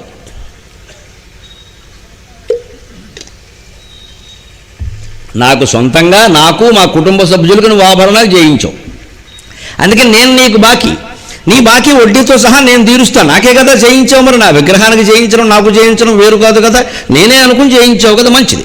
కానీ నువ్వు చేసింది రామదాసు చట్టరీత్యా తప్పు అయినప్పుడు దానికి చట్టరీత్యా పడే శిక్ష పడుతుంది. అది నువ్వు అనుభవించాలి. ఎందుకంటే ఈ తప్పు చేయమని రాముడు రామదాసుకు చెప్పలేదుగా. రాముడు ఏమీ కళ్ళలో కనపడి ఆభరణాలన్నీ చేయించని చెప్పాలి, అలా రాముడు చెప్పడు. అంచేత ప్రజల పట్ల మన బాధ్యతలు సక్రమంగానే నిర్వర్తించాలి. మీరు గుడి కట్టడానికి సొమ్ము ఉపయోగించినా ప్రజల సొమ్ము ఉపయోగించకూడదు, మీ సొంత సొమ్ము ఉపయోగించుకోవచ్చు కావాలండి. ప్రజల సొమ్ముని పక్కదారి పట్టించేసి నేను చర్చికి ఇచ్చానండి, మసీదుకి ఇచ్చానండి, గుడికి ఇచ్చానండి, నువ్వు దేనికి ఇచ్చినా ఏ దేవుడు క్షమించడు, కుదిరే పని కాదు. అది ప్రజల సొమ్ము. ప్రజల సొమ్ము ప్రజల సౌభాగ్యానికి, ప్రజల సౌకర్యానికే ఖర్చు కావాలి. ఇంత పక్కాగా ఉంటుంది ధర్మశాస్త్రం అనేది ఎప్పుడు కూడా. ఆ ప్రకారమే రాముడు వ్యవహరించాడు. అందుకే ఇక్కడ కూడా ఏమంటున్నాడంటే, మాకు నువ్వే దిక్కయ్యా, నువ్వు కాపాడమంటాడు. అందుకే ఈ అధర్మాల నుంచి, ఈ అప్రయోజకత్వాల నుంచి కూడా భగవంతుడు మన బాధ్యతలు ఏమిటో తెలుసా? మనం ఇంట్లో చేయాల్సిన బాధ్యతలు కూడా నరసింహ శతకంలో శేషప్ప చెబుతున్నాడండి. మన బాధ్యతలు మనం సక్రమంగా చేయకపోవడం వల్ల ఈవేళ సమాజంలో ఉన్నటువంటి వైపరీత్యాలన్నీ ఎలా ఉన్నాయో, ఎందుకున్నాయో శేషప్ప కొన్ని వందల ఏళ్ల క్రితం చెప్పాడు. ఆశ్చర్యకరమైన పద్యాన్ని మీరు వినబోతున్నారు. పసరంబు పంజైన పశుల కాపరి తప్పు, పసరంబు పంజైన పశుల కాపరి తప్పు, ప్రజలు దుర్జనులైన ప్రభువు తప్పు, భార్య గయ్యాళైన ప్రాణనాథుని తప్పు, భార్య గయ్యాళైన ప్రాణనాథుని తప్పు, తనయుండు దుడుకైన తండ్రి తప్పు, సైన్యంబు చెదరిన సైన్యనాథుని తప్పు, కూతురు చెడుగైన మాత తప్పు, సైన్యంబు చెదరిన సైన్యనాథుని తప్పు, కూతురు చెడుగైన మాత తప్పు, అశ్వంబు దురుసైన ఆరోహకుని తప్పు, దంతి మదించ మావంతు తప్పు, అశ్వంబు దురుసైన ఆరోహకుని తప్పు, దంతి మదించ మావంతు తప్పు, ఇట్టి తప్పు నిరుంగక ఇచ్చ వచ్చినటుల మెలగుదురు ఇప్పుడీ అవని జనులు, భూషణ వికాస శ్రీధర్మపురి నివాస దుష్ట సంహార నరసింహ దురిత దూరా. మన తప్పులు మనకి శుభ్రంగా చెంప వాయించి చెప్పేస్తున్నాడు. పసరంబు పంజైన పశుల కాపరి తప్పు. ఆవు కానీ, గేదె కానీ, దూడ కానీ, దొన్నపోతు కానీ పక్కదార పట్టింది అంటే గొడ్లు కాసేవాడు తప్ప కాదా? వాడు దెబ్బ కొడితే పడుతుందా? వాడు కాపలా చూసుకోవాలి ఖచ్చితంగా. ఈ ఆవు చెడ్డదండి, ఈ గేదె చెడ్డదండి, అవి చెడ్డది కాబట్టే నీకు జీతం ఇచ్చి పెట్టారు అక్కడ. చూసుకోవాల్సిందే ఖచ్చితంగా. అంచేత మన ఇంట సహా మన బాధ్యతలన్నీ మనం చేయాల్సిందే. ప్రజలు దుర్జనులైన ప్రభువు తప్పు. ప్రజలు తప్పుడు మార్గంలో ఆలోచిస్తున్నారు, ప్రలోభాలకు లొంగుతున్నారు, 2000 తీసుకుని ఓటేస్తున్నారు అంటే ఖచ్చితంగా నాయకుల తప్పే. నాకేం మొహమాటం లేదు చెప్పడానికి. డబ్బు తీసుకుని ఓటేస్తున్నారు, మీరే కదా డబ్బులు అలవాటు చేసింది. అన్ని రకాల అవకతవకలు జరుగుతాయి కదా. అవకతవకలకు ఇప్పుడు ఎవరు బాధ్యత వహించాలి? ప్రభువు బాధ్యత వహించాలి. 300 ఏళ్ల క్రితం ఈ మాట చెప్పిన శేషప్పకి నమస్కారం. ప్రజలు ఇవాళ దుర్మార్గంగా రకరకాల ప్రలోభాలకులోనే 2000, 3000 ఆశిస్తున్నారు అంటే ప్రభుత్వాలు, పాలకులు 25 ఏళ్లుగా అలవాటు చేసిన అలవాటు కాదండి ఈ ముష్టి. ఎటువంటి ముష్టిది? ఎందుకు ఈ ముష్టి ఎత్తాలి మనం? ఇక నిజానికి ముష్టి శబ్దానికి గొప్ప అర్థం ఉందండి. ముష్టి యుద్ధం, బాక్సింగ్. ధైర్యంతో ఉండేనా సరే మనం సంపాదించుకోవాలి కదా. అటువంటి దానికి వాళ్ళు 1000 ఇస్తారు, 2000 ఇస్తారు, 3000 ఇస్తారంటే చేయి చాపేస్తున్నామే. ఇంత దౌర్భాగ్యం ఎందుకు వచ్చింది? మనకి ప్రభుత్వాల మీద నమ్మకం పోయింది. వీళ్ళు ఎలాగో మెంగుతారు, మనకి ఏదో భారత్తే తీసుకుందాం, ఎందుకు వచ్చిన గొడవ? ఇదే ఆలోచన. వాళ్ళు ఎలాగో మానరు, వాళ్ళని ఎవరూ మార్చలేరు, మనకి బారేసేది మనం తీసుకుందాం, మనకు వచ్చేది ఎందుకు వదులుకోవాలి? ఈ ఆలోచనలో ఉన్నారండి ప్రజలంతా. ఈ ఆలోచన నుంచి బయటపడాలి. అది కానీ శేషప్ప చెప్పింది నిజమా కదా? ప్రజలు దుర్జనులైన ప్రభువు తప్పు. పాలించే వాళ్ళ మాటలు సరిగ్గా ఉంటే ప్రజలు సక్రమ మార్గంలో ఉంటారు. ఎవరికి వారు ఆత్మవిమర్శ చేసుకోవలసిన విషయం ఇది. ఇంకో మాట, భార్య గయ్యాళైన ప్రాణనాథుని తప్పు. ఈ మాట చాలామంది మహిళలకి నచ్చదమ్మా, కానీ నా యోగం ఏమిటో నాకు నచ్చని మాటలు చెప్పడమే నాకు నచ్చుతూ ఉంటుంది. ఇవాళ ఎవ్వడూ పెళ్ళైన మొగాడికి ఒక్కడికి కూడా నువ్వు మాట్లాడకుండా ఊరుకోరాదా అనే ధైర్యం లేదు. ఎవరికైనా ఉంటే వారికి నమస్కారం. ఆ ధైర్యం లేదండి. ఏదో కొంపలంటుకుపోతాయి. అనవసరంగా కల్పించుకుంటే హెచ్చరించాలని. అది లేకపోవడం వల్ల మొత్తం ఆడ మగ తేడా లేకుండా అందరూ రెచ్చిపోతున్నారు. ఇక్కడ అనేక రకాల మాయలు జరుగుతున్నాయి. చివరికి మొగాడికి వైరాగ్యం వచ్చేస్తుంది. ఇక్కడ వాళ్ళ కర్మానికి వాళ్ళు పోతారు. ఏం బారు, నీ కర్మే ముందు పోతుంది అందరికంటే. కుటుంబానికి నువ్వు యజమానివి. ఈ కుటుంబం ఎవరిదంటే మొగాడి పేరు చెబుతారు ముందు. ఖచ్చితంగా భర్త ఇంట్లో అందరినీ అదుపులో పెట్టవలసిందే. దానికి ఉపయోగించవలసిన మంత్రాలన్నీ ఉపయోగించవలసింది. ఇది పెత్తనంగా భావిస్తే ఎవరేం చేయలేరు. ధర్మాన్ని కాపాడు. కుటుంబానికి ఒక ధర్మం ఉంటుందమ్మా. ఎన్ని రకాల అభిప్రాయ భేదాలు ఇంట్లో ఉన్నా సరే ఒక మాట చలామణి కావాలి. నోరు మూసేయాలి మిగిలిన వాళ్ళందరూ. ఆ రకమైన కాస్త ధైర్యం ఉండాలి మనిషికి. ఏమిటవుతుంది చెప్తే వినరండి. రేపొద్దున వీధులు పెడితే ఎవరు చూస్తాడు ఇక్కడ చెప్పాలి అంతే ఖచ్చితంగా. అబ్బాయి ఇవాళ భార్యకు కాదండి, భర్తకు కాదండి, పిల్లలకి చెప్పలేకపోతున్నాం మనం. అందుకే చెబుతున్నాడు, తనయుండు దుడుకైన తండ్రి తప్పు. 16 ఏళ్ల కుర్రాడు కాదు, 12 ఏళ్ల కుర్రాడు మాట వింటలేదండి ఇవాళ. డాడీ నీకేం తెలియదు, చెంప పేలిపోవాలి వెంటనే, నాకు తెలియకుండా నువ్వు పుట్టెవరా సన్నాసి అని. డాడీ నీకేం తెలియదు ఎలా అంటాడండి వాడు ఆ మాట, ఇంగ్లీష్ మీడియం అయితే మాత్రం ఆ మాట అంటే పేలిపోవద్దు వెంటనే. ఆ ధైర్యం లేదు ఎవరికి. పిల్లలు ఇంట్లోంచి వెళ్ళిపోతారండి, పోతే పోనేయండి, శని వదిలిపోతుంది.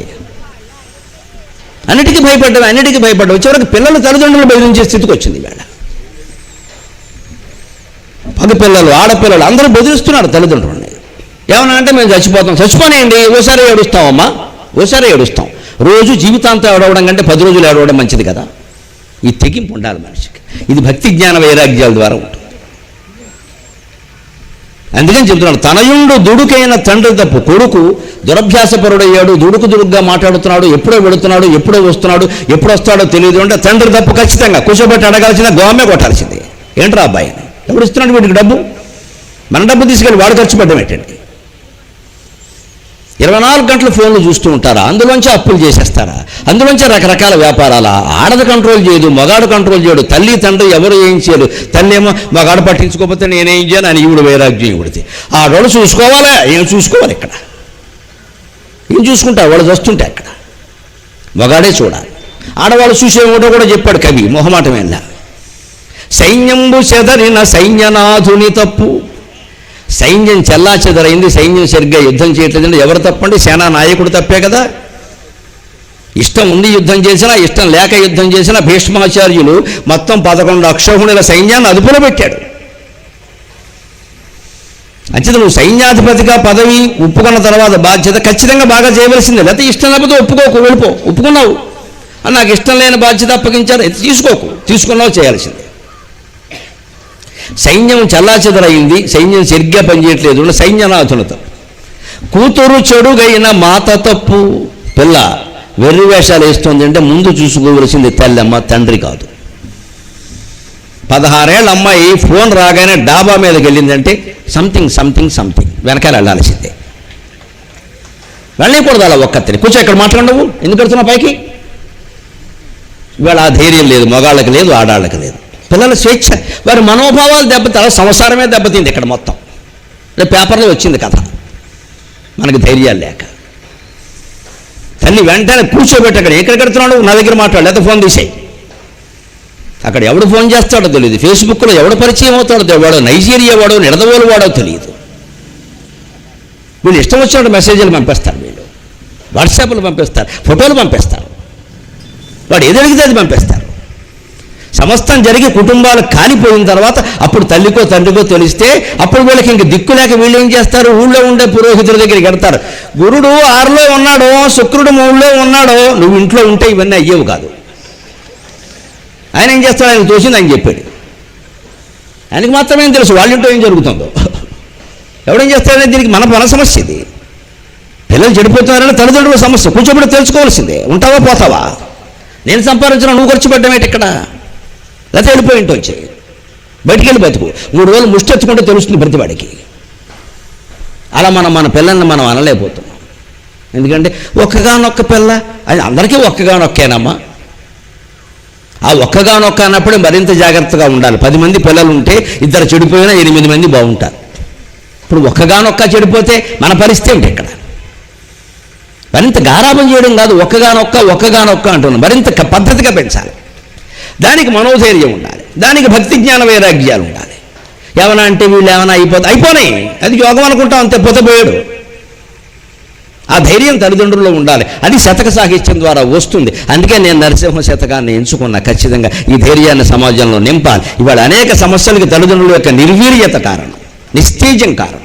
వదిలేస్తున్నారు మొత్తం వ్యవహారాలు. అది ఇలా ఈ విషయాలు వదిలేస్తారండి. శివరాత్రి కానీ, శ్రీరామనవమి కానీ, వినాయక చవితి కానీ వస్తే ఇంటి పనులన్నీ మానేసి 3 గుళ్ళోకి వచ్చేస్తారండి. నమస్కారం మీ శ్రద్ధకి, మీ భక్తికి. ఇంకా పూజారి గారు రాలేదు, మనం వచ్చేసాం ఇక్కడికి. ఇక్కడ గుళ్ళు ఎవడు తలుపులు తీయాలి, గుళ్ళు ఎవడు సేవ చేయాలి? 3 వచ్చేస్తే ఎందుకు 3 రావడం? ఎంతమంది వస్తే అంత పుణ్యం. ముందే చాపేసేసుకుంటే మరీ పుణ్యం. దేవుడికి నెత్తిమి కూర్చుంటే ఇంకా పుణ్యం. ఆయనకి విసుకొచ్చేలాగా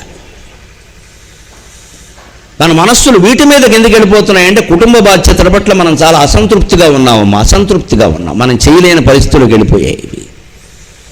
అందుకని దేవుడి దగ్గర కూర్చుంటే పుణ్యమేనా వస్తుంది. వేగ దేవుడి దగ్గర కూర్చున్న వాళ్ళు ఎవరు చెడ్డవాళ్ళని అనలేరు కదా, మంచివాళ్ళని అంటారు. కానీ కుటుంబ బాధ్యతలు మానేసి దేవుడి దగ్గర కూర్చుంటే దేవుడు క్షమించడమా? శాస్త్రం చదివిన వ్యక్తిగా చెబుతున్నా, దైవారాధన కంటే కుటుంబ బాధ్యతలే చాలా ముఖ్యం. ఇవి చేశాకే దేవుడు ఖచ్చితంగా. సబ్బరు చప్పట్లు కొట్టారు. మీకు నచ్చదు ఈ మాట, నాకు తెలుసు, మీకు నచ్చదు. మీరు ఎన్ని పాపాలైనా చేయండి, దేవుడు మొగుడు ఆసుపత్రిలో ఉండగా మీరు గుళ్ళో ఉండండి, పెళ్ళాం ఆసుపత్రిలో ఉండగా మీరు ఆశ్రమంలో ఉండండి, బాగా నచ్చుతుంది. ఎన్ని పాపాలైనా చేయండి దేవుడు క్షమిస్తాడంటే ఆ మాట నచ్చుతుంది. మీ బాధ్యతను మీరు సక్రమంగా చేయమంటే నచ్చదు. కానీ నా జాతకం ఏమిటో నచ్చని మాటలు చెప్పడమే నాకు నచ్చుతుంది. మరి మీ పద్ధతి మీరు మార్చుకున్నట్టే నా పద్ధతి నేను మార్చుకుని దానికే ఉంది. చెడ్డ పద్ధతే మారినప్పుడు మంచి పద్ధతి ఎందుకు మారాలండి? చెడ్డ పద్ధతి మారకపోతే మంచి పద్ధతి మారుతుందా? ఒక సన్యాసి మహాయోగి ఒక చెరువు దగ్గర కూర్చున్నట్టు ఒక నదీ తీరంలో. అక్కడ ఒక మండ్రగబ్బ లాంటిది పైకి ఎక్కే ప్రయత్నం చేస్తుంది, గట్టెక్కుదామని. అది మండ్రగబ్బ కరిస్తే భయంకరం కదా అది. కానీ పాపం ఈయన సన్యాసి కదా, యోగి కదా, సర్వసంగ పరిత్యాగి, అన్ని భూతాలు ఒకటే. ఆ మండ్రగబ్బలో కూడా మహేశ్వరుని చూశాడు ఆయన. అది ఏదో యాత్ర పడుతోంది. ఈయన చెయ్యెట్టి చేతి మీదకి లాక్కుని దాన్ని ఎక్కిస్తున్నట్టు, గట్టెక్కించడం. అంత ఉపకారం చేయాలా? కానీ పాపం ఆయన సన్యాసి యోగి. అది ఎక్కలేకపోతుంది, గట్టి ఎక్కలేకపోతుంది, మాటిమాటికి జారిపోతుంది. చేతిలోకి తీసుకుంటాడు. తీసుకున్నప్పుడు కుట్టేస్తుంది. ఈయనకి రక్తం వస్తుంది. ఇలా వదిలేస్తున్నాడు, మళ్ళీ తీసుకుంటున్నాడు. ఇదంతా ఒక గోవులు కలుసుకునేవాడు చూసేట, గొడ్ల కాపరి చూసి వెంటనే వచ్చి, ఏమయ్యా నువ్వేదో చదువుకున్న వాళ్ళే ఉన్నావు, కాషాయం కట్టుకున్నావు, యోగిలా ఉన్నావు, మెదడలేదా? అది మండరగబ్బా, అది కరుస్తుంది, చచ్చిపోతారు కూడాను, దానికి ఉపకారం చేస్తావేటే? అది కుడుతుంది ఒక పక్క, కుడుతుంటే కూడా ఉపకారం చేస్తావా అంటే ఈ యోగి అన్నట్ట, నేను ఉపకారం చేస్తున్నాననే విషయం తెలియకుండా దాని చెడ్డ బుద్ధి అనేది మానుకోవడం లేదే, ఉపకారం చేయాలనే నా మంచి బుద్ధిని నేనెందుకు మానుకోవాలి అన్నట్ట. ఇది మహాయోగి లక్షణం. దానికి భగవంతుడు సహజంగా ఓ బుద్ధి ఇచ్చాడు. ఆ బుద్ధిని అది వదులుకోట్ల. నాకు సహజంగా ఓ బుద్ధి ఇచ్చాడు, అపకారం చేసిన వాడికి కూడా ఉపకారం చేయడం నేనెందుకు మానుకోవాలి? నేను యోగిని కదా. ఇది మహాయోగి లక్షణం.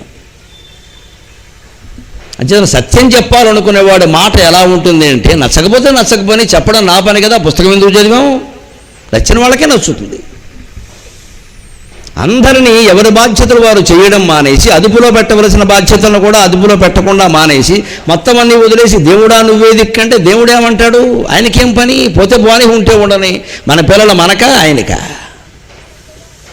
సైన్యంబు చెదరిన సైన్యనాథుని తప్పు, కూతురు చెడగైన మాత తప్పు.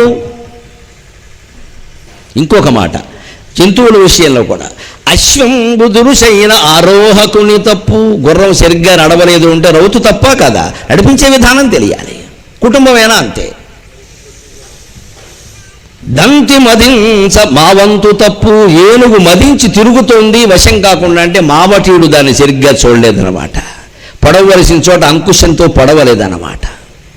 ఇట్టి తప్పు నెరుంగక ఇచ్చవచ్చినట్టుల మెలగుదురు ఇప్పుడు అవని జనులు. ఇలాగ భూమండలంలో ఉండే జనులు ఎవరు కూడా తమ తప్పు తాము తెలుసుకోకుండా ఏదో మొత్తం లోకం సరవ్వాలి, రాజకీయాలు బాగుండాలి, ఏమన్నా అంటే గుళ్ళోకి వచ్చి అందరు నాయకుల బుద్ధులు మారాలని ప్రార్థన చేస్తున్నాం అంతే. మన బుద్ధులు మారాలని మనం ప్రార్థన చేస్తాం. మనం డబ్బు 2000 తీసుకోవడం మానేయడం. ఇక్కడ మనం మాత్రం తీసేసుకుంటాం. పైగా లేని వాళ్ళు తీసుకోవడం కాదండి. నేను విన్నది ఏమిటంటే, ఉన్నవాళ్లే శుభ్రంగా కబురు చేసి మా ఇంట్లో 5 ఓట్లు ఉన్నాయి, 5 రోడ్లు 10,000 పంపండి అని అడుగుతున్నారు. నమశివాయ. ఇంకా ప్రజాస్వామ్యం బతికినట్టే. ఇక్కడ ఉన్నవాళ్ళు పని కూటికి లేని వాళ్ళు తీసుకున్నారంటే అయ్యో ఏమీ లేదు, వాళ్ళకి వచ్చే డబ్బు అదే కదా, ఏదో ఏడిచారులే అనుకోవచ్చు.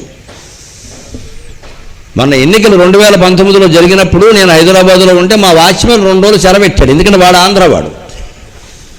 సెలవు పెట్టి వెళ్ళిపోయాడు. వాచ్మెన్ ఏమయ్యాడంటే ఇంటికి వెళ్ళాడు అన్నారు. సరే వాడు ఊరే నాకు తెలుసుగా, అందుకే ఎలా వెళ్ళావు ఏమిటన్నా, వాడు వచ్చాక ఎందుకు వెళ్ళాడో తెలుసు కదా. వెళ్ళాక వచ్చారు, ఎలా వెళ్ళొచ్చా ఏమిటన్నా, ఎన్నికలకి వెళ్ళాను అన్నాడు.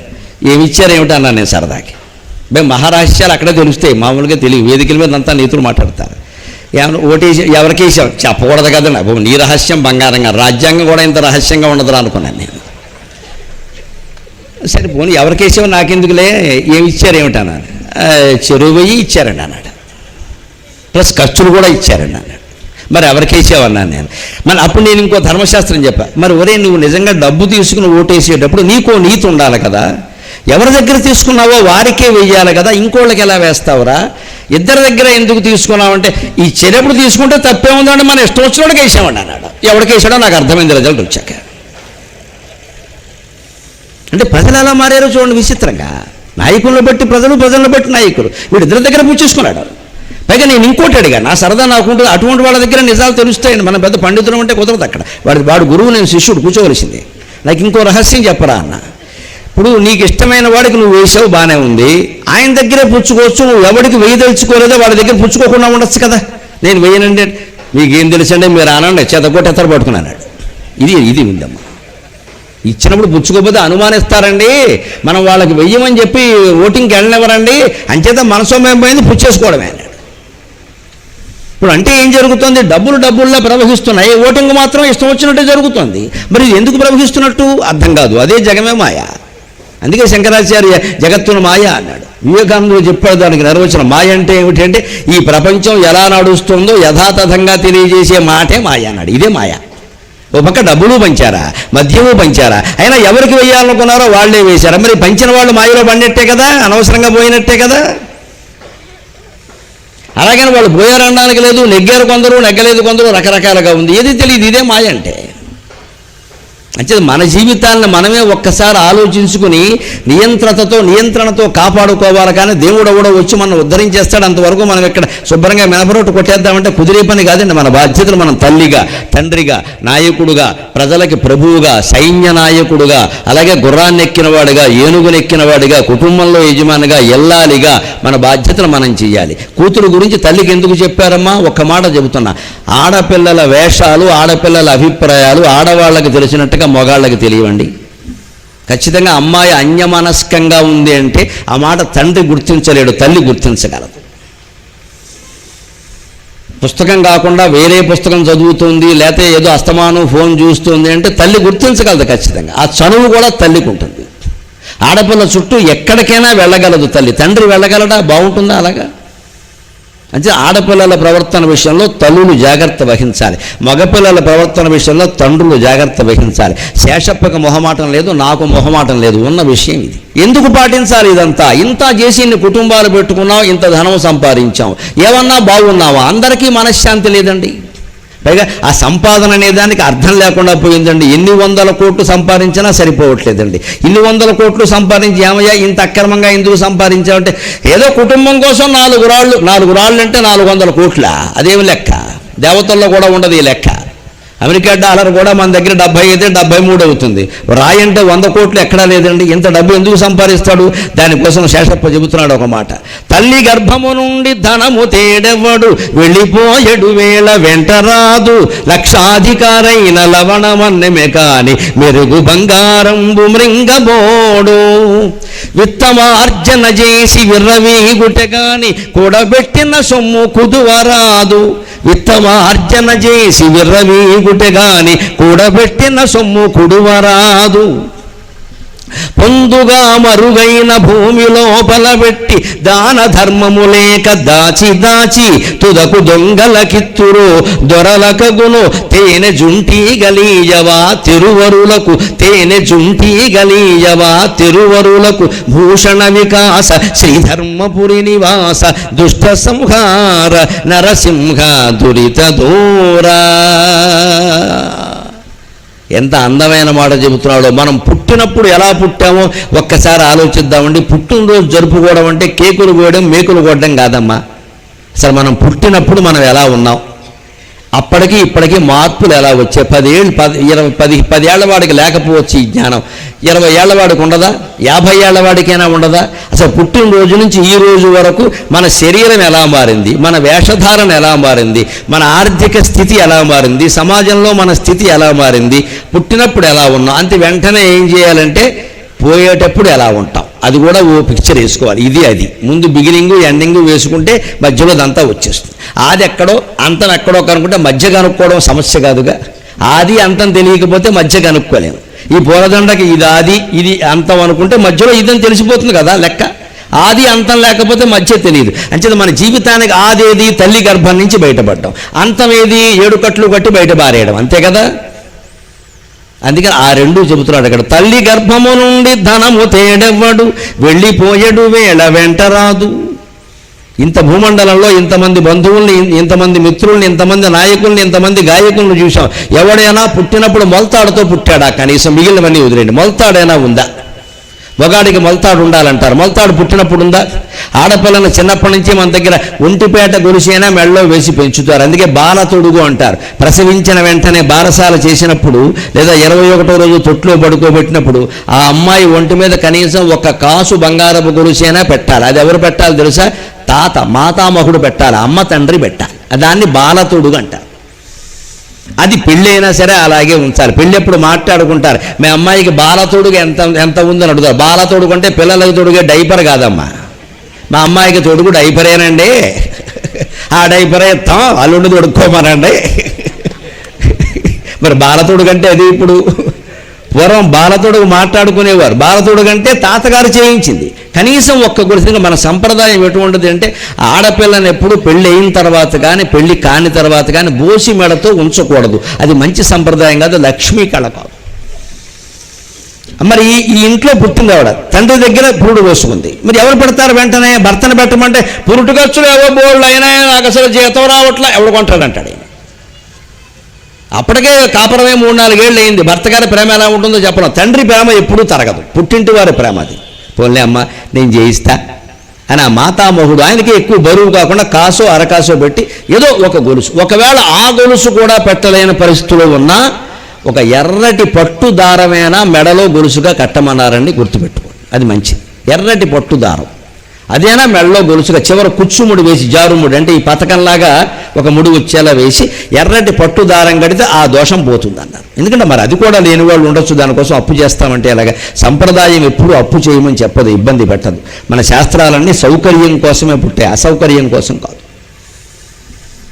కానీ పద్ధతి ఏమాత్రమే 2 కాసులు పెట్టేవాళ్ళు 2 కాసులు పెట్టచ్చు. కొంతమంది కాలికి కూడా చేతికి మురుగులు చేయిస్తారు, కాలికి ఏవో మంజీరాలు చేయిస్తారు, తాతగారే చేయిస్తారు, ఉన్నవాళ్ళు చేయించవచ్చు. లేని వాళ్ళైనా 1 కాసుతోనైనా 1 గొలుసైనా పెట్టాలి ఆడపిల్లకి.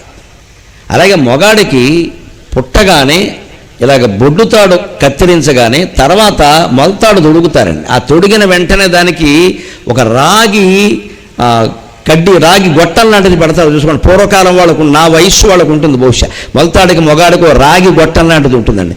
అది మామూలుది కాదండి, అది సామాన్యులు కాదండి, వాళ్ళు మహావైద్య శాస్త్రజ్ఞులు, ఆనాటి మంత్రసానులు. మనం బొడ్డుతాడు కత్తిరించినప్పుడు ఆ బొడ్డుతాడులోంచి కొంత మొక్క తీసి ఆ రాగి గొట్టంలో పెడతారండి, DNA. తర్వాత వీడికి ఏదైనా రోడ్డు యాక్సిడెంట్ అయ్యి ఆపరేషన్ చేయాల్సి వస్తే ఈయన బ్లడ్ గ్రూపు, ఈయన లక్షణాలు తెలుసుకోవాలంటే ఆ మొలతాడు దగ్గర రాగి గొట్ట ఓపెన్ చేస్తే అందులో ఉండేదాన్ని బట్టి DNA కనిపెడతారండి. అంత జాగ్రత్త 1000 ఏళ్ల క్రితం తీసుకున్న భారతీయ ఆయుర్వేద వ్యవస్థకి నమస్కారం. అందుకే మొలతాడు లేని మొగాడు అంటాడు సరదాగా సామెత పల్లెటూడు. ఆడే మొగాడే మొలతాడు లేని మొగాడు అంటాడు. పుట్టుకుతూ ఉంటుంది అది. దానికి మళ్ళీ వైద్యం. ఎందుకంటే ఇతను భవిష్యత్తులో ఏదైనా జరగచ్చు. అప్పుడు ఇతను రక్తం ఏ గ్రూప్ అంటే ఇవాళ ఏవో ఉన్నాయి, ఆవేళ ఏమున్నాయి పూర్వం, మరి ఎవరు చెప్పాలి? ఆ మంత్రసాన్ని ఎంత జాగ్రత్త పడేదంటే బొడ్డుతోడు ఇలా కత్తిరించిన వెంటనే అందులోంచి ఆ నెత్తురు గడ్డ లాంటి మాంసం మొక్క కొద్దిగా తీసి అక్కడికి రాగి గొట్టం సిద్ధం చేసేవారు, దాంట్లో పెట్టేసి మూసేసేవారు దాన్ని. అది ఈయన మొలక కట్టేసేవారు. ఇంక జీవితం అంతా ఎక్కడైనా తిరుగు మొలతాడు తీద్దేనేవారు. అందుకే మొలతాడు లేనిదే మొగాడు కాదన్నారు, తీద్దని చెప్పడానికి. ఇప్పుడు అది లేనంత మాత్రాన వాడు కాకుండా పోడు. పిల్లనిచ్చేవాడు కూడా మొలతాడు చూసి ఇవ్వట్లేదు ఇక్కడ. ఆ మాట అనడంలో ఉద్దేశం ఏంటంటే అర్థవాదం అంటారు దీన్ని. ఒక పని చేయించడానికి ఒక మాట చెబుతారు, ఆ మాటను వాక్యం అర్థం ఆలోచించకూడదు, దాని తాత్పర్యం ఏమిటని చూడాలి. మొలతాడు లేనిదే మొగాడ కాదని ఎందుకన్నారంటే ఈ మొలతాడు కనుక నువ్వు తీసేసావంటే రేపు ఏదైనా ప్రమాదం జరిగితే నీకే ప్రమాదం, అందుకని ఉండని, ఎప్పుడు నీతోనే ఉండాలి అది. దాని వల్ల తర్వాత వెండికి చేయిస్తారు, బంగారపు చేయిస్తారు, మామిడి పుంజల మొలతాడు చేయిస్తారు, ఓ విత్తం కొద్దీ వైభవం, దానికే ఉంది. ఇంత చేస్తారండి వ్యవహారం.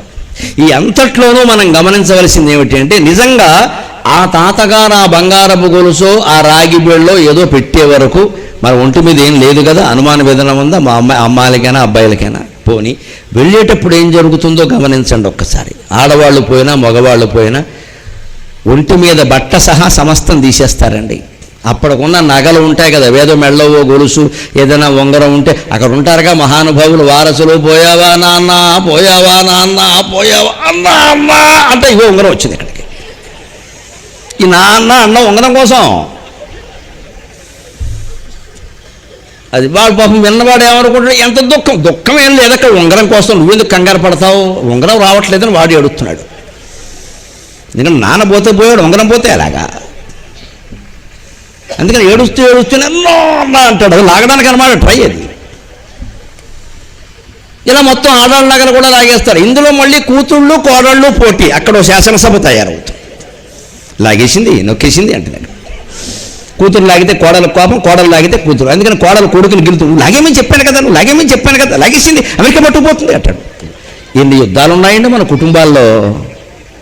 నవ్వుకుంటే ఎంత బాగుంటాయి ఇవన్నీ. ఎన్ని యుద్ధాలు ఉన్నాయి. నాకు ఈ నిజాలు మాట్లాడడమే నాకు మహా సరదాగా ఉంటుంది. ఎందుకు లేనిపోని పోరాడాలన్నీ, ఇదే నిజం. ఆ మనిషి చచ్చిపోయింది ఆవిడ, 70 ఏళ్ళ ఆవిడ. ఆ నగర గురించి గొడవ ఇక్కడ. పూర్వం అయితేనండి నిజంగా శాస్త్ర ప్రమాణం చెబుతున్నా, ఆ నగలతో సహా దహనం చేసేవారండి, తీసేవారు కదండి. పైగా విజ్ఞానేశ్వరీయం అనే ధర్మశాస్త్ర గ్రంథంలో ఇటీవల చదివాను, నేను ఆశ్చర్యపోయాను, ఇంత గొప్పదా మన సంస్కృతి. ఎవరైనా వ్యక్తి పోతే, ఆడవాళ్ళైనా మగవాళ్ళైనా సరే, వాళ్ళు వాడిన మంచం, వాళ్ళు వాడిన బట్టలు మనం వాడకూడదమ్మా. ఆ తద్దినానికి స్వయంపాక బ్రాహ్మణగా ఎవరు వస్తారో వారికి ఇవ్వాలి. అవన్నీ కూడా వాళ్ళ ఆడవాళ్ళైతే వాళ్ళ ఆడవాళ్ళకి ఇవ్వాలి, మగవాళ్ళైతే మగవాళ్ళకి ఇవ్వాలి. ఆ బట్టలు అంటే శవానికి కట్టుకున్న గుడ్డ కాదు, అది అక్కడ శ్మశానానికి వెళ్ళిపోతుంది. మిగిలిన బీరువాలో బట్ట. మా అత్తగారి చీరలకని చెప్పి కోళ్ళగారికి అధికారం లేదండి, కూతురికి అసలు లేదండి. అవి మొత్తం ఈ పురోహిత కర్మ చేయించిన బ్రాహ్మణుడు భార్యకి వెళ్ళాలి. లేదు కొన్ని వర్ణాల్లో పురోహితకరం 10 రోజులు కాదు 2 రోజులు ఉంటుంది, స్వయంపాకం ఇస్తాడు, వారికే వెళ్ళాలి. వారు పుచ్చుకోమంటే ఏదైనా కారణాలు ఇబ్బంది ఉంటే ఊళ్ళో పేదవాళ్ళకి ఇవ్వాలి, పంచిపెట్టియాలి. అవి మళ్ళీ కోడళ్ళు కూతుళ్ళు పంచుకోకూడదు. ఆ మంచం సహా, ఆవిడ పడుకున్న మంచం, ఆయన పడుకున్న మంచం, ఆవిడ ధరించిన బట్టలు, ఇంకా ధర్మశాస్త్రం పక్కాగా చెప్పాలంటే ఆభరణాలు కూడా ఇచ్చేయమన్నారు. ఇవాళ సాధ్యం కాదు. ఇలా ఉంగరం లాగెత్తుంటే ఎక్కడ ఇచ్చేస్తారు, అంతొద్దు అది సాధ్యం కాదు. కానీ కనీసం వాళ్ళు పడుకున్న మంచం, వాళ్ళు వాడకుండా మిగిలిన బీరువాలో బట్టలు, పట్టు చీరలు కానీ పట్టు పంచలు కానీ ఏమైనా కానీ, తండ్రి పోయాడు తల్లి పోయింది, వాళ్ళ బట్టలు మనకెందుకండి? వాళ్ళ గుర్తుగా మనం ఏమైనా ఉంచుకోదలుచుకుంటే ఓ బల్ల ఉంచుకోవచ్చు, ఓ పెన్ను ఉంచుకోవచ్చు, ఏదో ఒకటి ఉంచుకోవచ్చు, దానికే ఉంది. తండ్రి గారు గుర్తుగా ఇవన్నీ ఉంచుకోవాలా? ఇంత ఖరీదైన చీరలు ఎలా ఇస్తాం? ఇది ఈ స్వార్థమే పనికిరాదు, ఎంత ఖరీదైనా ఇచ్చేవలసిందే. అవి బతుకుండగా ఆవిడ వాడింది, మనం ఇంక ముట్టుకోకూడదు వాటిని, వాళ్ళకే ఇచ్చేయాలి. స్వయంపాక బ్రాహ్మలు లేదా పురోహిత కర్మ చేయించిన వాళ్ళు, వీరిద్దరూ కాకపోతే ఈ రోజుల్లో పేదవాళ్ళు ఎవరికైనా ఇచ్చేయచ్చు, మనకు పర్వాలేదు. పని మనుషులు ఉన్నారు, ఇంకా ఉన్నారు, సామాన్య వర్గాల వాళ్ళు, బలహీన వర్గాల వారు ఉన్నారు. ఆ ఇల్లాలు కట్టుకున్న కేరళ బీరువాలోంచి తీసి సామాన్య బలహీన వర్గాల వారికి ఇస్తే వాళ్ళు కళ్ళకు అద్దుకుని కట్టుకుంటారండి. ఆ ఇల్లాలని జీవితాంతం తలుచుకుంటారమ్మా. అది ఆ పుణ్యం అంతా ఆ ఇల్లాలని స్వర్గంలో కాపాడు తీరుతుంది, అనుమానమే లేదు. వీళ్ళు ఇక్కడ ఎంతకాలం ఈ బట్టలు కట్టుకున్నారో, ఈ వస్తువులు ఉపయోగించారో అంతకాలం ఈ మగ ఆడ ఇద్దరు కూడా స్వర్గంలోనే ఉంటారు. శాస్త్రమే దానికి ప్రమాణం. యమధర్మరాజు చెబుతాడు గరుడ పురాణంలో, జీవి స్వర్గంలో ఉంటాడో నరకంలో ఉంటాడో ఎలా తెలుసుకోవాలి, ఎంతకాలం ఉంటాడు అంటే, ఆయన చేసిన మంచి పనుల గురించి ఇక్కడ ఎంతకాలం చెప్పుకుంటున్నారో అంతకాలం స్వర్గంలో ఉంటాడు. ఆయన చేసిన చెడ్డ పనుల గురించి ఇక్కడ ఎంతకాలం చెప్పుకుంటున్నారో అంతకాలం నరకంలో ఉంటాడు. వేరే ప్రమాణం ఏం లేదన్నాడు. అంత తేలిగ్గా గ్రహించవచ్చు ఆ విషయాలు. ఈ దాన ధర్మాలకు దూరం కావడం వల్లే మనం ఏం చేయలేకపోతున్నాం. అందుకని ఈ రహస్యం, పుట్టినప్పుడు ఏం పట్టుకొచ్చాం, మొలతాడు కూడా లేదు, వెళ్ళేటప్పుడు ఏం పట్టుకెడుతున్నాం, 7 కట్లు కొడతారు. మీరు గమనించండి, ఉన్న బట్టలతోనే తీసుకెళ్ళిపోతారు కదా. అక్కడికి వెళ్ళాక మగవాళ్ళందరికీ తెలుసు వెళ్ళిన వాళ్ళు, ఆ బట్టలు కూడా తీసేస్తారు. ఆ చాకలు ఉంటాడు, అవి దూరంగా, ఇదివరకు వాళ్ళు పట్టుకెళ్ళేవాడు, ఇప్పుడు వాళ్ళు పట్టుకెళ్ళట్లా, మాకెందుకని వదిలేస్తారు, దూరంగా బారేస్తారు.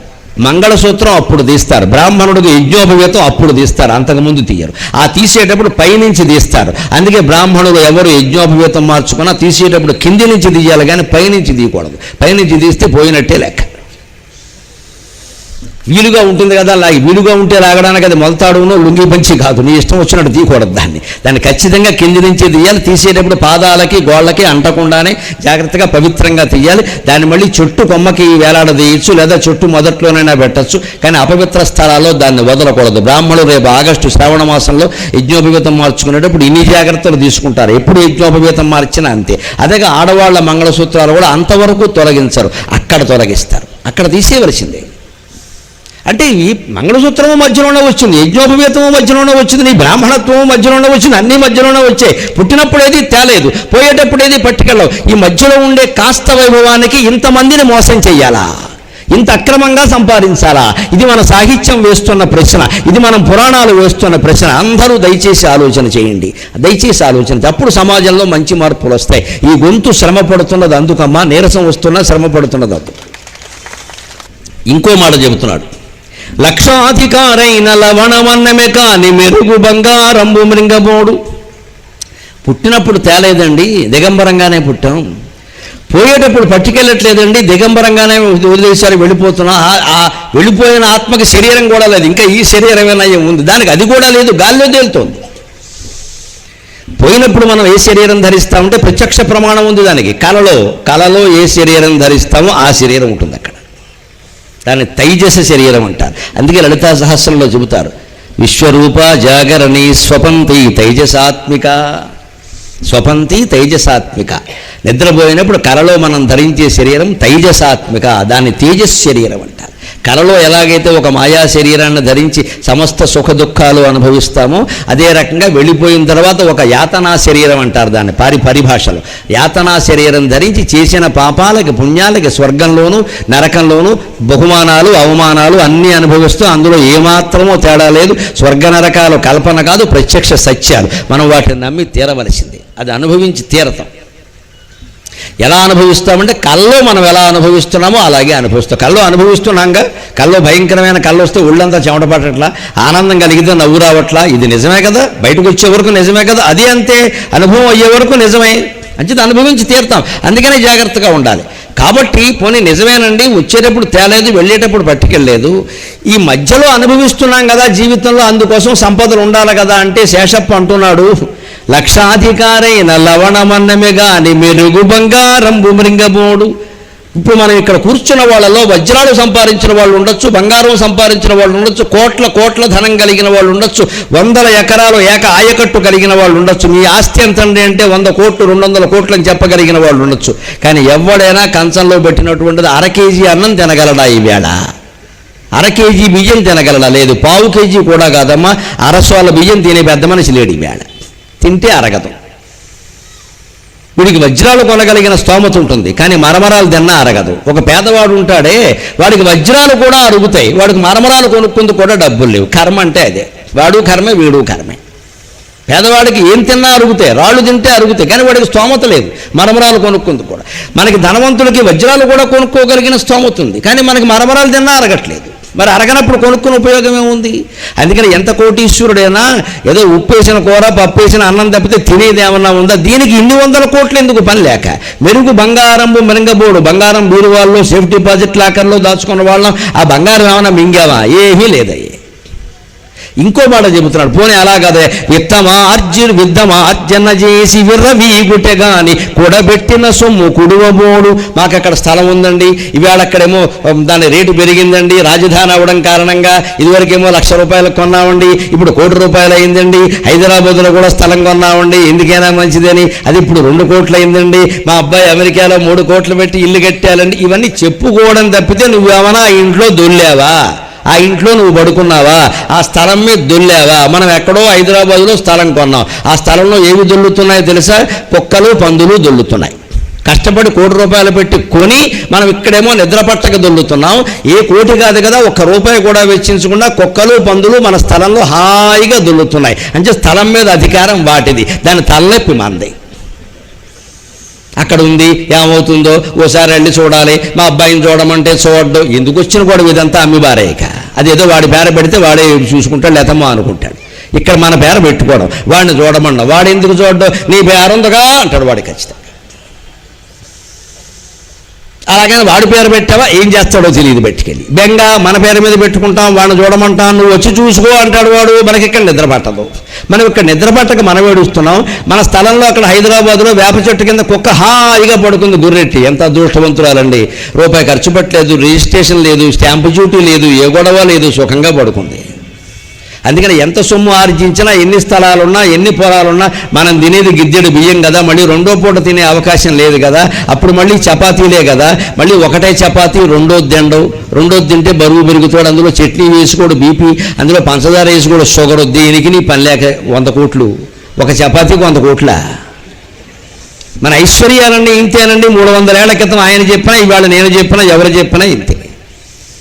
ఇంతకంటే కుడివైపోదు ఉన్న అన్నం కూడా, ఉన్న ఐశ్వర్యం కూడా అనుభవించట్లేదు. తలనొప్పి ఎడుతున్నాం. పోనీ ఇంకొంతమంది ఇంకోటి చేస్తారండి, సేఫ్ డిపాజిట్ లాకర్లు దాచడం అంటారు. పూర్వం కూడా చేసేవారు. బ్యాంకులు లేవు, లాకర్లు లేవు, ఎనపెట్టిలో పెట్టినా ఎవడు కొట్టేస్తాడో తెలియదు. అందుకని ఇంకోటి చేసేవారండి, భూమిలో పాతి పెట్టేవారండి. అది కూడా చెబుతున్నాడు, పొందుగా మరుగైన భూమి లోపల పెట్టి దాన ధర్మము లేక దాచి తులసికోట కింద పెట్టేవారు కొంతమంది, నూతిగట్టు దగ్గర పెట్టేవారు కొంతమంది. అది మళ్ళీ కొడుక్కో కోడలకో మాత్రమే చెప్పేవారు, ఎవరికి చెప్పేవారు కాదు. ఇంకొంతమంది త్యాగమూర్తులు ఉండేవారు. ఎక్కువ డబ్బు ఉంటే పిల్లలు చెడిపోతారని ముఖ్యంగా బ్రాహ్మణ కుటుంబాల్లో కొంతమంది చేసేవారమ్మా. అలాగా బ్రాహ్మణులకి అప్పట్లో ఒక నమ్మకం ఏమిటంటే, మనం ఉండవలసిన ఆస్తిపాస్తులతోనే ఉండాలి. ఎక్కువ ఆస్తులు ఉన్నాయంటే పిల్లలు చెడిపోతారు. వాడు సంధ్యావందనం చేయడు, వేదం చదవడు, ఉంది కదా అని సిగరెట్ కాలుస్తూ కూర్చుంటాడు. పైగా వీడు కొడుకు సిగరెట్ కాల్చడం వల్ల తండ్రి ఖాతాలు కూడా చెడిపోతాయి ఖచ్చితంగా. అందుకని పూర్వం బ్రాహ్మణులు ఏం చేసేవారంటే, ఎక్కువ ఆస్తి పెరుగుతోంది అంటే, ఎవరైనా దానం ఇచ్చిన ఉంటాయి కదా మరి రకరకాలు, పెరుగుతోంది అంటే దాన్ని బంగారంలోకో వజ్రాల్లోకో మార్చి ఎవరికీ తెలియకుండా, కొడుకు కూడా తెలియకుండా తులసికోట కింద నూతిగట్టు దగ్గర పాతిపెట్టేవారండి. దాన్ని నిక్షేపం అంటారు. మనం కావాలని ఒక చోట మనకు తెలిసేలా మనం దాస్తే నిధి అంటారు. భవిష్యత్తులో ఎవరికో ఉద్దేశించి దాస్తే నిక్షేపం అంటారు. నిధి నిక్షేపాలు ఇప్పటికీ స్థలం కొన్నా, పొలం కొన్నా ఈ ఆవరణలో కలిగిన నిధి నిక్షేపముల సహా అని కర్ణంగారు దస్తావేజులో రాస్తారు. దాని ఉద్దేశం అది. నిధి వేరు, నిక్షేపం వేరు. ఆ నిక్షేపం అందుకే నిక్షేపంలా ఉన్నాడు వాడికే అంటారు. నిక్షేపం అంటే పాతిపెట్టిన ధనంలాగా ఉన్నాడు అని. ఆ ధనం ఎందుకోసం చేసేవాళ్ళు? మన పిల్లలు చెడిపోతారు. భవిష్యత్ తరాల్లో ఎవడు తీసుకున్నా మంచిదే, ఏ వర్ణం వాడు తీసుకున్నా మంచిదే, ఏమైపోయినా మంచిదే, ఇది నాకొద్దు అన్న త్యాగధనంతో చేసేవారండి. ధర్మరాజు రాజ్యానికి వచ్చాక యజ్ఞం చేయాలంటే డబ్బులు లేకపోతే వ్యాస మహర్షిని అడిగాడు, నువ్వు చెయ్యాలయ్యా రాయసు యాగం తప్పదు అంటే, డబ్బులు లేవండి అన్నాడు. పూర్వం మహాబ్రాహ్మణులు కొంతమంది మరుత్తరాట్ చక్రవర్తి ఇచ్చినటువంటి ధనాన్ని వాళ్ళకి అక్కర్లేదు, వాళ్ళ పిల్లలు చెడిపోతారని హిమాలయ పర్వతాల్లో దాచారు. నువ్వు అక్కడికి వెళ్ళి ఆ డబ్బు తెచ్చుకుని దానం యజ్ఞం చేయమంటే, ధర్మరాజు అక్కడికి అంటాడు, బ్రాహ్మణ ద్రవ్యం నేను వాడుకోకూడదు కదా అంటే, వాళ్ళకే వద్దని పాతి పెట్టేశారు. వాళ్ళు ఏ ఉద్దేశంతో ఉంటే ఎవరు తీసుకున్నా పర్వాలేదని, అందువల్ల తీసుకువస్తున్నాయా, తప్పులేదు, నువ్వు రాజ్యాన్ని పరిపాలించేవాడివి, ప్రజల కోసం కదా నువ్వు వినియోగం చేసేది, తప్పేం లేదు, అందుకని నువ్వు తీసుకో అని చెప్పి ఆయన పంపించి ఆ ధనం తెప్పిస్తారండి. ఆశ్చర్యకరమైన విషయం భారతంలో ఉంటుంది. అంటే మనకు అక్కర్లేని దాన్ని పాతిపెడతారు. ఆ ఆశతో మళ్ళీ ఎవరికో ఇవ్వాలని పాతిపెడితే దాన ధర్మాలు కూడా చేయకపోతే ఏమవుతుందో తెలియదు. తుదకు దొంగలకిత్తురో దొరలకగును, తుదకు దొంగలకిత్తురో దొరలకగును, తేనె జుంటి గలీయవా తిరువరులకు భూషణ వికాస శ్రీధర్మపురి నివాస దుష్ట సంహార నరసింహ దురిత దూరా. ఇంత దాచి దాన ధర్మాలు కూడా చేయకుండా దాస్తే ప్రమాదం ఏమిటో తెలుసా? పెద్దవాళ్ళు, బాగా డబ్బున్నవాళ్ళు, ఆడవాళ్ళైనా మగవాళ్ళైనా ఆ ధనాన్ని వీలైనంతలో దాన ధర్మాలకి వెచ్చించేయడం మంచిది. అంతేగాని కొడుక్కి ఇవ్వాలి, కోడలికి ఇవ్వాలి, ఇవ్వాలమ్మా, అందరికీ ఇవ్వాలి, కానీ పరిమితంగానే ఇవ్వాలి. ఉన్నదంతా కొడుకులకు ఇవ్వాలి, కూతుళ్ళకి ఇవ్వాలని ఎక్కడ ఏ ధర్మశాస్త్రం చెప్పలేదండి. అసలు ఏది అనుభవించకుండా ఇవ్వడం, దాన ధర్మాలు చేయకుండా ఉండడం ఏం పద్ధతి అండి? మనుధర్మశాస్త్రంలో చెప్పినట్టుగా, యాజ్ఞవల్క్య స్మృతిలో చెప్పినట్టుగా మనిషి సంపాదనలో 4వ వంతు దాన ధర్మాలు చెయ్యాలి. అందరం ఆలోచించుకోవాలి, 4వ వంతు చేస్తున్నావా? 1,00,000 రూపాయల జీతం ఉంది అంటే 25,000 దాన ధర్మాలకు వెళ్ళిపోవాలి. ప్రతి నెల 25,000 బ్యాంకులో వేసేయాలి, 50,000 ఖర్చు పెట్టేయాలి. ధర్మశాస్త్రం చెప్పిన మాట. 50,000 ఖర్చు పెట్టి సుఖంగా, నీకు 1,00,000 జీతం ఉంది, అనుభవించు, ఆనందించు, హాయిగా ఉండు, పిసిరు కొట్టు వాళ్ళ బతక్కు. 50,000 ఖర్చు పెట్టి మిగిలిన 50,000లో 25,000 బ్యాంకులో వేసేయి ఏదో రకంగా. తర్వాత ఆ 25,000 పెరిగి 1,00,000, 10 లక్షలు అలా అయ్యాక స్థలం కొనుక్కో, ఇల్లు కొనుక్కో, పొలం కొనుక్కో, స్థిరాస్తి కొనుక్కో, ఇంట్లో అట్టి పెట్టకు, వేసేయి. అది పొదుపది, ఆరోగ్యానికి ఉపయోగపడుతుంది, ఆనందానికి ఉపయోగపడుతుంది. మిగిలిన 25,000 అంటే 4వ వంతు దాన ధర్మాలు చేయాలి. నెలకి 50,000 జీతం ఉందంటే 12,500 దాన ధర్మాలు చేయాలి. నిజంగా ఈ ఆదాయాలు ఉండే వాళ్ళందరూ దాన ధర్మాలు చేస్తే భారతదేశంలో పేదరికమే ఉండదు, సమస్యలే. చప్పట్లు కొట్టినంత తేలిక కాదు దానం చేయడం. మంచినీళ్ళు తాగినంత తేలిక కూడా కాదు. నాకు మీకు కష్టమే, చేసే ప్రయత్నం చేద్దాం. ఇంకొక మాట చెబుతానండి దాన ధర్మాలు చేయడం కోసం. ప్రభుత్వానికి ఇన్కమ్ ట్యాక్స్ కట్టడం కూడా దాన ధర్మాల కిందకే వస్తుంది. దయచేసి అందరూ గమనించండి, పన్నులు ఎగ్గొట్టకండి. దాంట్లో చాలా నేరాలు జరుగుతున్నాయి. ఎందుకంటే ప్రభుత్వం వారి ప్రకటన ఏమిటి, అనేక రకాల కేంద్ర ప్రభుత్వం సౌకర్యాలు కల్పిస్తుందంటే ఇన్కమ్ ట్యాక్స్ మీద వచ్చే ఆదాయం. ఒక 10 ఏళ్లుగా ఇన్కమ్ ట్యాక్స్ కట్టేవాళ్ళు దేశంలో పెరిగారండి. ఎందుకంటే వాళ్ళకి అది సద్వినియోగం అవుతుందనే నమ్మకం కలుగుతుంది. మనం ఎవ్వరూ మన వ్యాపారాలు, మన వ్యవసాయాలు, మన ఉద్యోగాలు, వ్యవసాయానికి ఎలాగూ ట్యాక్స్ లేదు, ఉద్యోగాలు వీటి మీద వచ్చే ఆదాయాల్లో మానకుండా ఖచ్చితంగా వస్తున్నదేదో చూపించి ట్యాక్స్ కట్టేస్తే ఆ ట్యాక్స్ కనుక ఆదాయంలో 4వ వంతు ఉంటే నువ్వు దాన ధర్మాలు చేసినట్టే లెక్క, నీకు ఆ పుణ్యం అంతా వచ్చినట్టే లెక్క. ఇన్కమ్ ట్యాక్స్ ఎగ్గొట్టవలసినటువంటి అవసరం ఏమీ లేదు. అది ఎగ్గొట్టి వాళ్ళ దొంగలం అవుతున్నాం అందరం కూడా.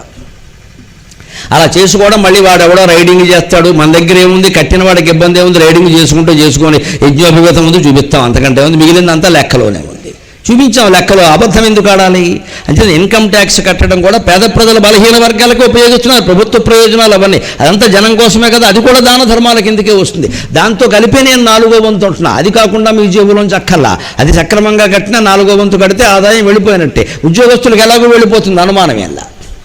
అలాగ చేయకపోతే త్వరగా దొంగలకు వెళ్ళిపోతుందో దొరలకు వెళ్ళిపోతుందో తెలియదు ఇది. పైగా ఇంకో మాట చెబుతున్నాడు, ఉదాహరణ, తేనె జుంటీగలియవా తెరువరులకు. తేనెటీగల ఉదాహరణ అండి. తేనెటీగ ఏ రోజు కూడా తేనె ఎంత పట్టు తాగుతుందంటే దాని కడుపు నిండే అంతకుమించి తాగలేదు కదా. ఎంత మోసుగడుతుందో తెలుసా, ఎక్కువలో ఎక్కువ బరువు తేనెటీగ ఎంత బరువు ఉంటుందో అంత బరువు తేనె మోస్తుందిరా, శాస్త్రంలో చెప్పారు. సర్వేలో ఇటీవల పత్రికల్లో చదివా. అది మ్యాక్సిమం ఎక్కువలో ఎక్కువ మొయ్యగలిగే బరువు ఎంత అంటే దాని బరువు ఏదో చిన్న 10 మిల్లీగ్రాములు ఉందనుకోండి, అది 10 మిల్లీగ్రాములు తేనె మొయ్యగలదు, అంతకుమించి మొయ్యలేదు. అంతే పట్టుకెడుతుంది. అక్కడెక్కడో పట్టు పెడుతుంది, ఆ గూట్లో పెడుతుంది 2 బొట్లు, మళ్ళీ వస్తుంది ఎంత దూరం జుమ్ జుమ్ అనుకుంటూ, మళ్ళీ 2 బొట్లు తీసుకుంటుంది, మళ్ళీ అంత దూరం పెడుతుంది, అక్కడ పెడుతుంది. ఇలా కొన్ని తేనెటీగలు కష్టపడి ఒక పొట్టు అక్కడ పెడితే అక్కడ వాటి పిల్లలతో సహా అది పిల్లల్ని పెట్టి ఆ రాణి ఈగ రాజు ఈగ మొత్తం కాపలాగా వస్తుంటే మనం ఎంత తెలియని వాళ్ళమండి. శుభ్రంగా కింద పొగబెట్టేసి మొత్తం తేనెటీగల్ని తోలి బారేసేసి హాయిగా తేనె పిండి శుభ్రంగా కేజీ 500కి అమ్మేశాం ఇక్కడ 1000 రూపాయలకి. మనిషి ఎంత తెలివైన వాడు, ఎన్ని జీవులను దోచుకుంటున్నాడండి. తేనెటీగ పడినంత కష్టం మనం పడ్డాము. పైగా తేనెటీగకి నియమం ఏంటంటే ఒక పువ్వు దగ్గర ఉండి ఎప్పుడూ లాగదండి. ఒక పువ్వు దగ్గర 2 బొట్లు, మళ్ళీ ఇంకో పువ్వు దగ్గరికి వెళ్ళి 2 బొట్లు, ఇంకో పువ్వు దగ్గరికి 2 బొట్లు. ధర్మశాస్త్రంలో చెబుతాడు రాజు పన్నులు ఎలా వసూలు చేయాలి అంటే తేనెటీగ తేనె సేకరించినట్టుగా పువ్వుకి ఏమాత్రం బాధ కలగకుండా తీసుకున్నట్టుగా ప్రజలకి బాధ కలగకుండా పన్ను వసూలు చేసుకోవాలి. అది రాజలక్షణం అని చెప్పారు. ప్రజలు బాధపడే పన్నులు వేయకూడదు అని ధర్మశాస్త్రంలో చెబుతారు. అటువంటి తేనెటీగ అంత కష్టపడి సంపాదిస్తే మనం ఏం చేస్తున్నామండి, బాటసారులు లేని వాళ్ళు, అడవుల్లో ఉండేవాళ్ళు పొగట్టేస్తారు. అక్కడ పొగట్టగానే పాపం అవన్నీ వెళ్ళిపోతాయి. అందుకే బొమ్మలు లేక పొగబెట్టాడనే మాట వచ్చింది. పొగబెట్టేస్తారు, అవన్నీ వెళ్ళిపోయి చక్కగా పిండేసి సక్కింగ్ అన్నవనం సీసాల్లోకి తాగాడు. అందులో మళ్ళీ ఎవరు, ఆ పొగట్టేది ఆ తేనె తెచ్చేదినేమో ఆటవికులు, గిరిజనులు. వాళ్ళేమో పాపం తీసుకొచ్చి కేజీ తేనె వాడు 50 రూపాయలకి 100 రూపాయలకి అమ్మితే మన వ్యాపారస్తులు శుభ్రంగా వాళ్ళ దగ్గర కొనేయడం 500కి 1000కి అమ్మాడు. కష్టపడి అంత తేనెటీగల కుట్టినా సరే భరించిన గిరిజనుడికి వచ్చేది 50 రూపాయలు, ఇక్కడ అమ్మేసి దళారీ వ్యాపారకు వచ్చేది 500. అక్కడ కూడా దోపిడీయే. ఇవన్నీ భగవంతుడు చూడలేదు అనుకోవడం పొరపాటు. అందుకే శతకంలో చెబుతున్నాడు, దాచిపెట్టిన సొమ్ము తేనెటీగలు తేనె దాచిపెడితే తిరువరులు బాటసార్లు పట్టుకుపోయినట్టే మీరు దాచిన సొమ్ము కూడా అంతే అవుతుందయ్యా. ఎందుకు ఈ బాధ అంతా పడతారు అనవసరంగా అని ఒక్క మాట చెబుతున్నాడు. ఆ మాట చెప్పుకుని 5 నిమిషాల్లో మనం సెలవు తీసుకుందాం. ఇన్ని కష్టాల మధ్యలో ఉన్నాం, నష్టాల మధ్యలో ఉన్నాం, ఇన్ని సంక్షోభాల మధ్యలో ఉన్నాం. బయటపడడానికి ఏం చెయ్యాలండి, ఆ ఉపాయం చెబుతున్నాడు ఇక్కడ. మనం చెయ్యలేని పనులు కూడా చెబుతున్నాడు. సాధారణంగా వేటికి బద్దకిస్తూ ఉంటామో దాన్ని కూడా చెబుతున్నాడు. మనం సాధారణంగా ఏదైనా పూజ చేయమంటే నాకు ఈ మోకాలు నొప్పండి కూర్చోలేనండి, పీఠమే కూర్చొని పూజ చేయించ, దేవుని నెత్తి మీద కూర్చోవమ్మా ఎవరు వద్దన్నారు. అదో వంక. పోనీ ఓ పూట ఏదైనా దీనికి ఉపవాసం ఉండాలి అంటే ఏమిటో కష్టమండి, నాకు ఆ ఉపవాసం ఒకటి కష్టమండి, అది కూడా ఉండాలి. పోనీ తీర్థయాత్రలు చేయండి అయ్యా, అక్కడ స్నానాలు చేయండి, ఇక్కడ మునగండి అంటే ఏ మునుగుతాం, డబ్బులు ఉండొద్దు, ఓ పక్క యాత్రలు చేయాలంటే ఓపిక ఉండొద్దు, అది లెక్క. లేకపోతే నాకు సన్నీళ్ళు పడవు, ఏమీ పడవు, డబ్బులు తప్ప. డబ్బులు బంగారం పడతాయి అందరికీ. కానీ మరి అయ్యప్ప దీక్ష చేసే వాళ్ళని చూడండి, వాళ్ళు చలికాలంలోనే దీక్ష పడతారు. విచిత్రం, చలికాలమే వాళ్ళ దీక్ష. 4 గంటలకు లేచి చన్నీళ్ళలో స్నానం చేస్తారండి. ఎలా చేస్తున్నాడండి ఆయన? ఇంద్రియ నిగ్రహం లేకపోతే సాధ్యమేనా? మన కళ్ళ ముందు మన వాళ్ళకే సాధ్యం అవుతుంది, మనకి సాధ్యం కదా. ఆ సాధ్యం కాని విషయాలు కూడా చెబుతున్నాడు ఇక్కడ. గౌతమి స్నానాన కడదేరు దమటన్న మొనసి చన్నీళ్లలో మునుగలేను, తీర్థయాత్రలచే కృతార్థుడనౌదుమటన్న, తీర్థయాత్రలచే కృతార్థుడనౌదుమటన్న. బలి నేమంబులే బడలి నేమంబులే నడపలేను, తీర్థయాత్రలచే కృతార్థుడనౌదునటన్న. బడలి నేమంబులే నడపలేను, దాన ధర్మముల సద్గతిని జందుదమన్న. ఘనమైన ధనముగా నా యొద్ద ధనము లేదు, దాన ధర్మముల సద్గతిని జందుదమన్న. ఘనముగా నా యొద్ద ధనము లేదు, తపమాచరించి సార్థకత పొందుదమటన్న. తపమాచరించి సార్థకత పొందెదనన్న. నిముషమైనను మనసు నిలువబోదు, కష్టములకు ఓర్వలేను, కష్టముగా ఓర్వలేను. నిన్ను స్మరణ చేసెదనా యథాశక్తి కొలది, కష్టమునకు ఓర్వలేనయ్య నిన్ను స్మరణ చేసెద నా యథాశక్తి కొలది. భూషణ వికాస శ్రీధర్మపురి నివాస, దుష్ట సంహార నరసింహ దురిత దూరా. ముఖ్యంగా వయస్సు మళ్ళిన వాళ్ళకి, ఆరోగ్యం ఇబ్బంది అయిన వాళ్ళ కోసం ఈ పద్యం చెబుతున్నాడు ఆయన. గౌతమి స్నానాన కడదేవుదమటన్న. గోదావరికి వెళ్ళి స్నానం చేద్దాం, కృష్ణానదికి వెళ్ళి స్నానం చేద్దామంటే ఒక వయస్సులో వీలవుతుందమ్మా? పెద్ద వయస్సు వాళ్ళకి వీలవుతుందా? పైగా చన్నీళ్లలో మునిగితే ఏదైనా జలుబు చేసిందంటే మళ్ళీ ఈవిడ 10 రోజుల వరకు కోలుకోదు. ఎవరు చేస్తారు? ఆ ఇబ్బంది ఉంది కదా. అందుకని చన్నీళ్ళలో స్నానాలు నేను చేయలేనయ్యా. పోనీ తీర్థయాత్రలచే కృతార్థుడనవుదునటన్న. బడలి నేమంబులే నడపలేను. రకరకాల తీర్థయాత్రలు చేద్దామంటే తీర్థయాత్రల్లో మీరు గమనించండి, ఒక్కో చోట ఒక్కో నియమం ఉంటుంది. ఇక్కడ 3 రోజులు ఉండాల్సిందే అంటారు. ఇక్కడ అన్నం తినకూడదు, చపాతీయే తినాలంటారు. ఈ దేవుడికి ఏదో ఇవ్వాలంటారు. అక్కడ 111 ప్రదక్షిణాలు చేయకపోతే కుదరదంటారు. ముఖ్యంగా రామేశ్వరం వెడితే 32 బకెట్ల నీళ్లు పోసుకుంటే కానీ కుదరదంటున్నారు. టీం వచ్చాను, అదో చాదస్తం పెట్టారు బాగా డబ్బులు కొట్టేయడానికి. 32 బకెట్లు ఎందుకు పెట్టారో తెలియదు. అక్కడ కూర్చొని ఒకళ్ళు పోస్తూ ఉంటారు, వీళ్ళు పోసుకుంటారు, డబ్బులు కట్టేస్తారు. అక్కడ జలుబు చేసేస్తూ ఉంటుంది. అక్కడ 32 బకెట్లు పోస్తే కానీ కుదరదని చెప్తారు. అక్కడ తోసి పోస్తూ ఉంటుంది, దానికి డబ్బులు ఇచ్చేస్తారు. అన్ని డబ్బులే. అక్కడ సముద్రపు నీళ్ళు అండి, సముద్రం అంతా ఉంది అక్కడ. ఒక్క బావిలో మాత్రమే మీకు స్నానపు నీళ్ళు ఉంటాయి. అందుకని ఆ బావి దగ్గర స్నానం చేయమన్నారు. సముద్రపు నీళ్ళలో స్నానం చేయలేరు కదా. సముద్రంలో చేసేసినవంటే మంచినీళ్ళ స్నానం చేయకపోతే జుట్టు పాడైపోతుంది, దేహం పాడైపోతుంది. అందుకోసం పెడితే అక్కడ 32 బకెట్లు పెట్టేశారు. మొత్తం 32ంటికి డబ్బులు వసూలు చేస్తున్నారు. ఎక్కడికక్కడ వ్యాపారాలే. ఇవే రకరకాల నియమాలు ఉంటాయి. క్షేత్రానికో నియమం, క్షేత్రానికో నియమం. ఇవన్నీ నేను పాటించలేని స్వామి అంటున్నాడు శాస్త్రప్ప. మన తరఫునే, మనలోనే బలహీనత ఉంటుంది కదా. మరి ఇంకో మాట, దాన ధర్మముల సద్గతి చెందదమన్న. ఘనమైన ఘనముగా నా యొద్ద ధనము లేదు. పోనీ 4వ వంతు దానం చేయడం, 4వ వంతు దానం చేయడం అంటే ఒక్కోసారి నవ్వు వస్తుంది నాకే. ఆదాయమే 4వ వంతు ఉంటే దానం ఎక్కడ చేస్తాం? 1,00,000 రూపాయల వాడిని 25,000 అని చెప్పానండి నేనే. పోనీ 50,000 వాడిని 12,500. నాయన ఆదాయమే 10,000 ఉందనుకోమ్మా నెలకి. కుటుంబంలో 4 సభ్యులు ఉన్నారు. 2,500 దానం ఇస్తే మట్టి అయిపోతాడమ్మా. అలాంటి వాళ్ళ కోసం నేను చెప్పాల. ఆదాయాన్ని, ఖర్చుని మించి ఆదాయం కలిగిన వాళ్ళు, మిగిలిన వాళ్ళే దాన ధర్మాలు చేయాలి. కానీ అప్పులు చేసి దాన ధర్మాలు చేయమని మన శాస్త్రం ఎప్పుడూ చెప్పదు. ఆదాయం మించిన వాళ్ళ కోసమే మనం చెప్పాం. నీ ఆదాయమే 10,000-15,000, 20,000 కూడా లేదనుకోండి. కొన్ని కుటుంబాలు ఉన్నాయమ్మా, ఇప్పటికీ అర్చకుల కుటుంబాలు ఉంటాయి. ముఖ్యంగా కొన్ని బలహీన వర్గాల్లో కొందరు ఆదాయాలు ఉంటాయి. 10,000-12,000 మించి ఆదాయం ఉండదు ఇక్కడ. వాళ్ళు దాన ధర్మాలు ఎక్కడి నుంచి చేస్తారు? చేయమని చెప్పలేదు, ఉన్నవాళ్ళనే చేయమన్నారు. అందుకని దాన ధర్మాలు చేద్దామంటే అంత డబ్బు కూడా నా దగ్గర లేదయ్యా. ఇంకో మాట, తపమాచరించి సార్థకత పొందెదనన్న. పోనీ మహాతపస్సు చేసి నా జీవితాన్ని సార్థకం చేసుకుందామంటే నిమిషమైనను మనసు నిలువబోదు. ఒక్క నిమిషం నమశివాయ అంటుంటే నిలబడ్డలదే పక్కకి వెళ్ళిపోతుంది. అటువంటిది నేను తపస్సు ఎక్కడ చేయమంటావు? అందుకని ఒక్కటే మాట, కష్టములనెల్లను ఓర్చుట కాదు, కష్టములనెల్లను ఓర్వగా కాదు. ఏ కష్టాలు భరించగలిగే శక్తి లేదు. ఒక్క పని మాత్రం చేస్తానంటాడు, దాన్ని మించిన పని లేదు. నిన్ను స్మరణ చేసెదనా యథాశక్తి గొలది. భూషణ వికాస శ్రీధర్ ధర్మపురి నివాస దుష్ట సంహార నరసింహ దురిత దూరా.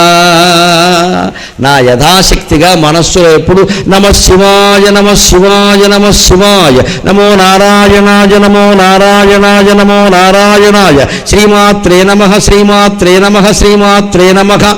ఈ 3 నామాల్లో ఏ నామాన్నైనా మనస్సులో నిరంతరము స్మరించగలిగితే అది ముక్తి చాలు. ఏ స్నానాలు, తీర్థయాత్రలు, దాన ధర్మాలు అన్నిటికంటే ఇది గొప్పది ఈ నామస్మరణ. ఈ స్మరణే అందరికీ దారి చూపిస్తుంది. ప్రవచన సారాంశంగా, సందేశంగా నేను 3 నామాలు మీకు అందిస్తున్నా. నమ శివాయ, నమో నారాయణాయ, నాతో పాటుగా అనండి. నమ శివాయ, నమో నారాయణాయ, శ్రీమాత్రే నమః. ఈ నామాల్లో ఏదో ఒకటి మీరు నిరంతరం మనస్సులో స్మరిస్తే అన్ని రకాల మార్గాలు ఆ భగవంతుడే చూపిస్తాడు. అన్ని దుర్గుణాలు పరిహరిస్తాడు. అన్ని సుగుణాలు బంతిపూలమాలలా మన మెడలో పడేలా చేస్తాడు. అన్ని రకాల సౌఖ్యాలు, సౌభాగ్యాలు ఆయనే కలిగిస్తాడు. మీకు అందరికీ సమస్త సన్మంగళాని భవంతు అని భగవంతుడి పేరు మీద ఆశీర్వచనం చేస్తూ సెలవు. స్వస్తి ప్రజాభ్య పరిపాలయంతాం న్యాయేణ మార్గేణ మహీం మహీషాః. గోబ్రాహ్మణేభ్యః శుభమస్తు నిత్యం. లోకాః సమస్తాః సుఖినో భవంతు. లోకాః సమస్తాః సుఖినో భవంతు. లోకా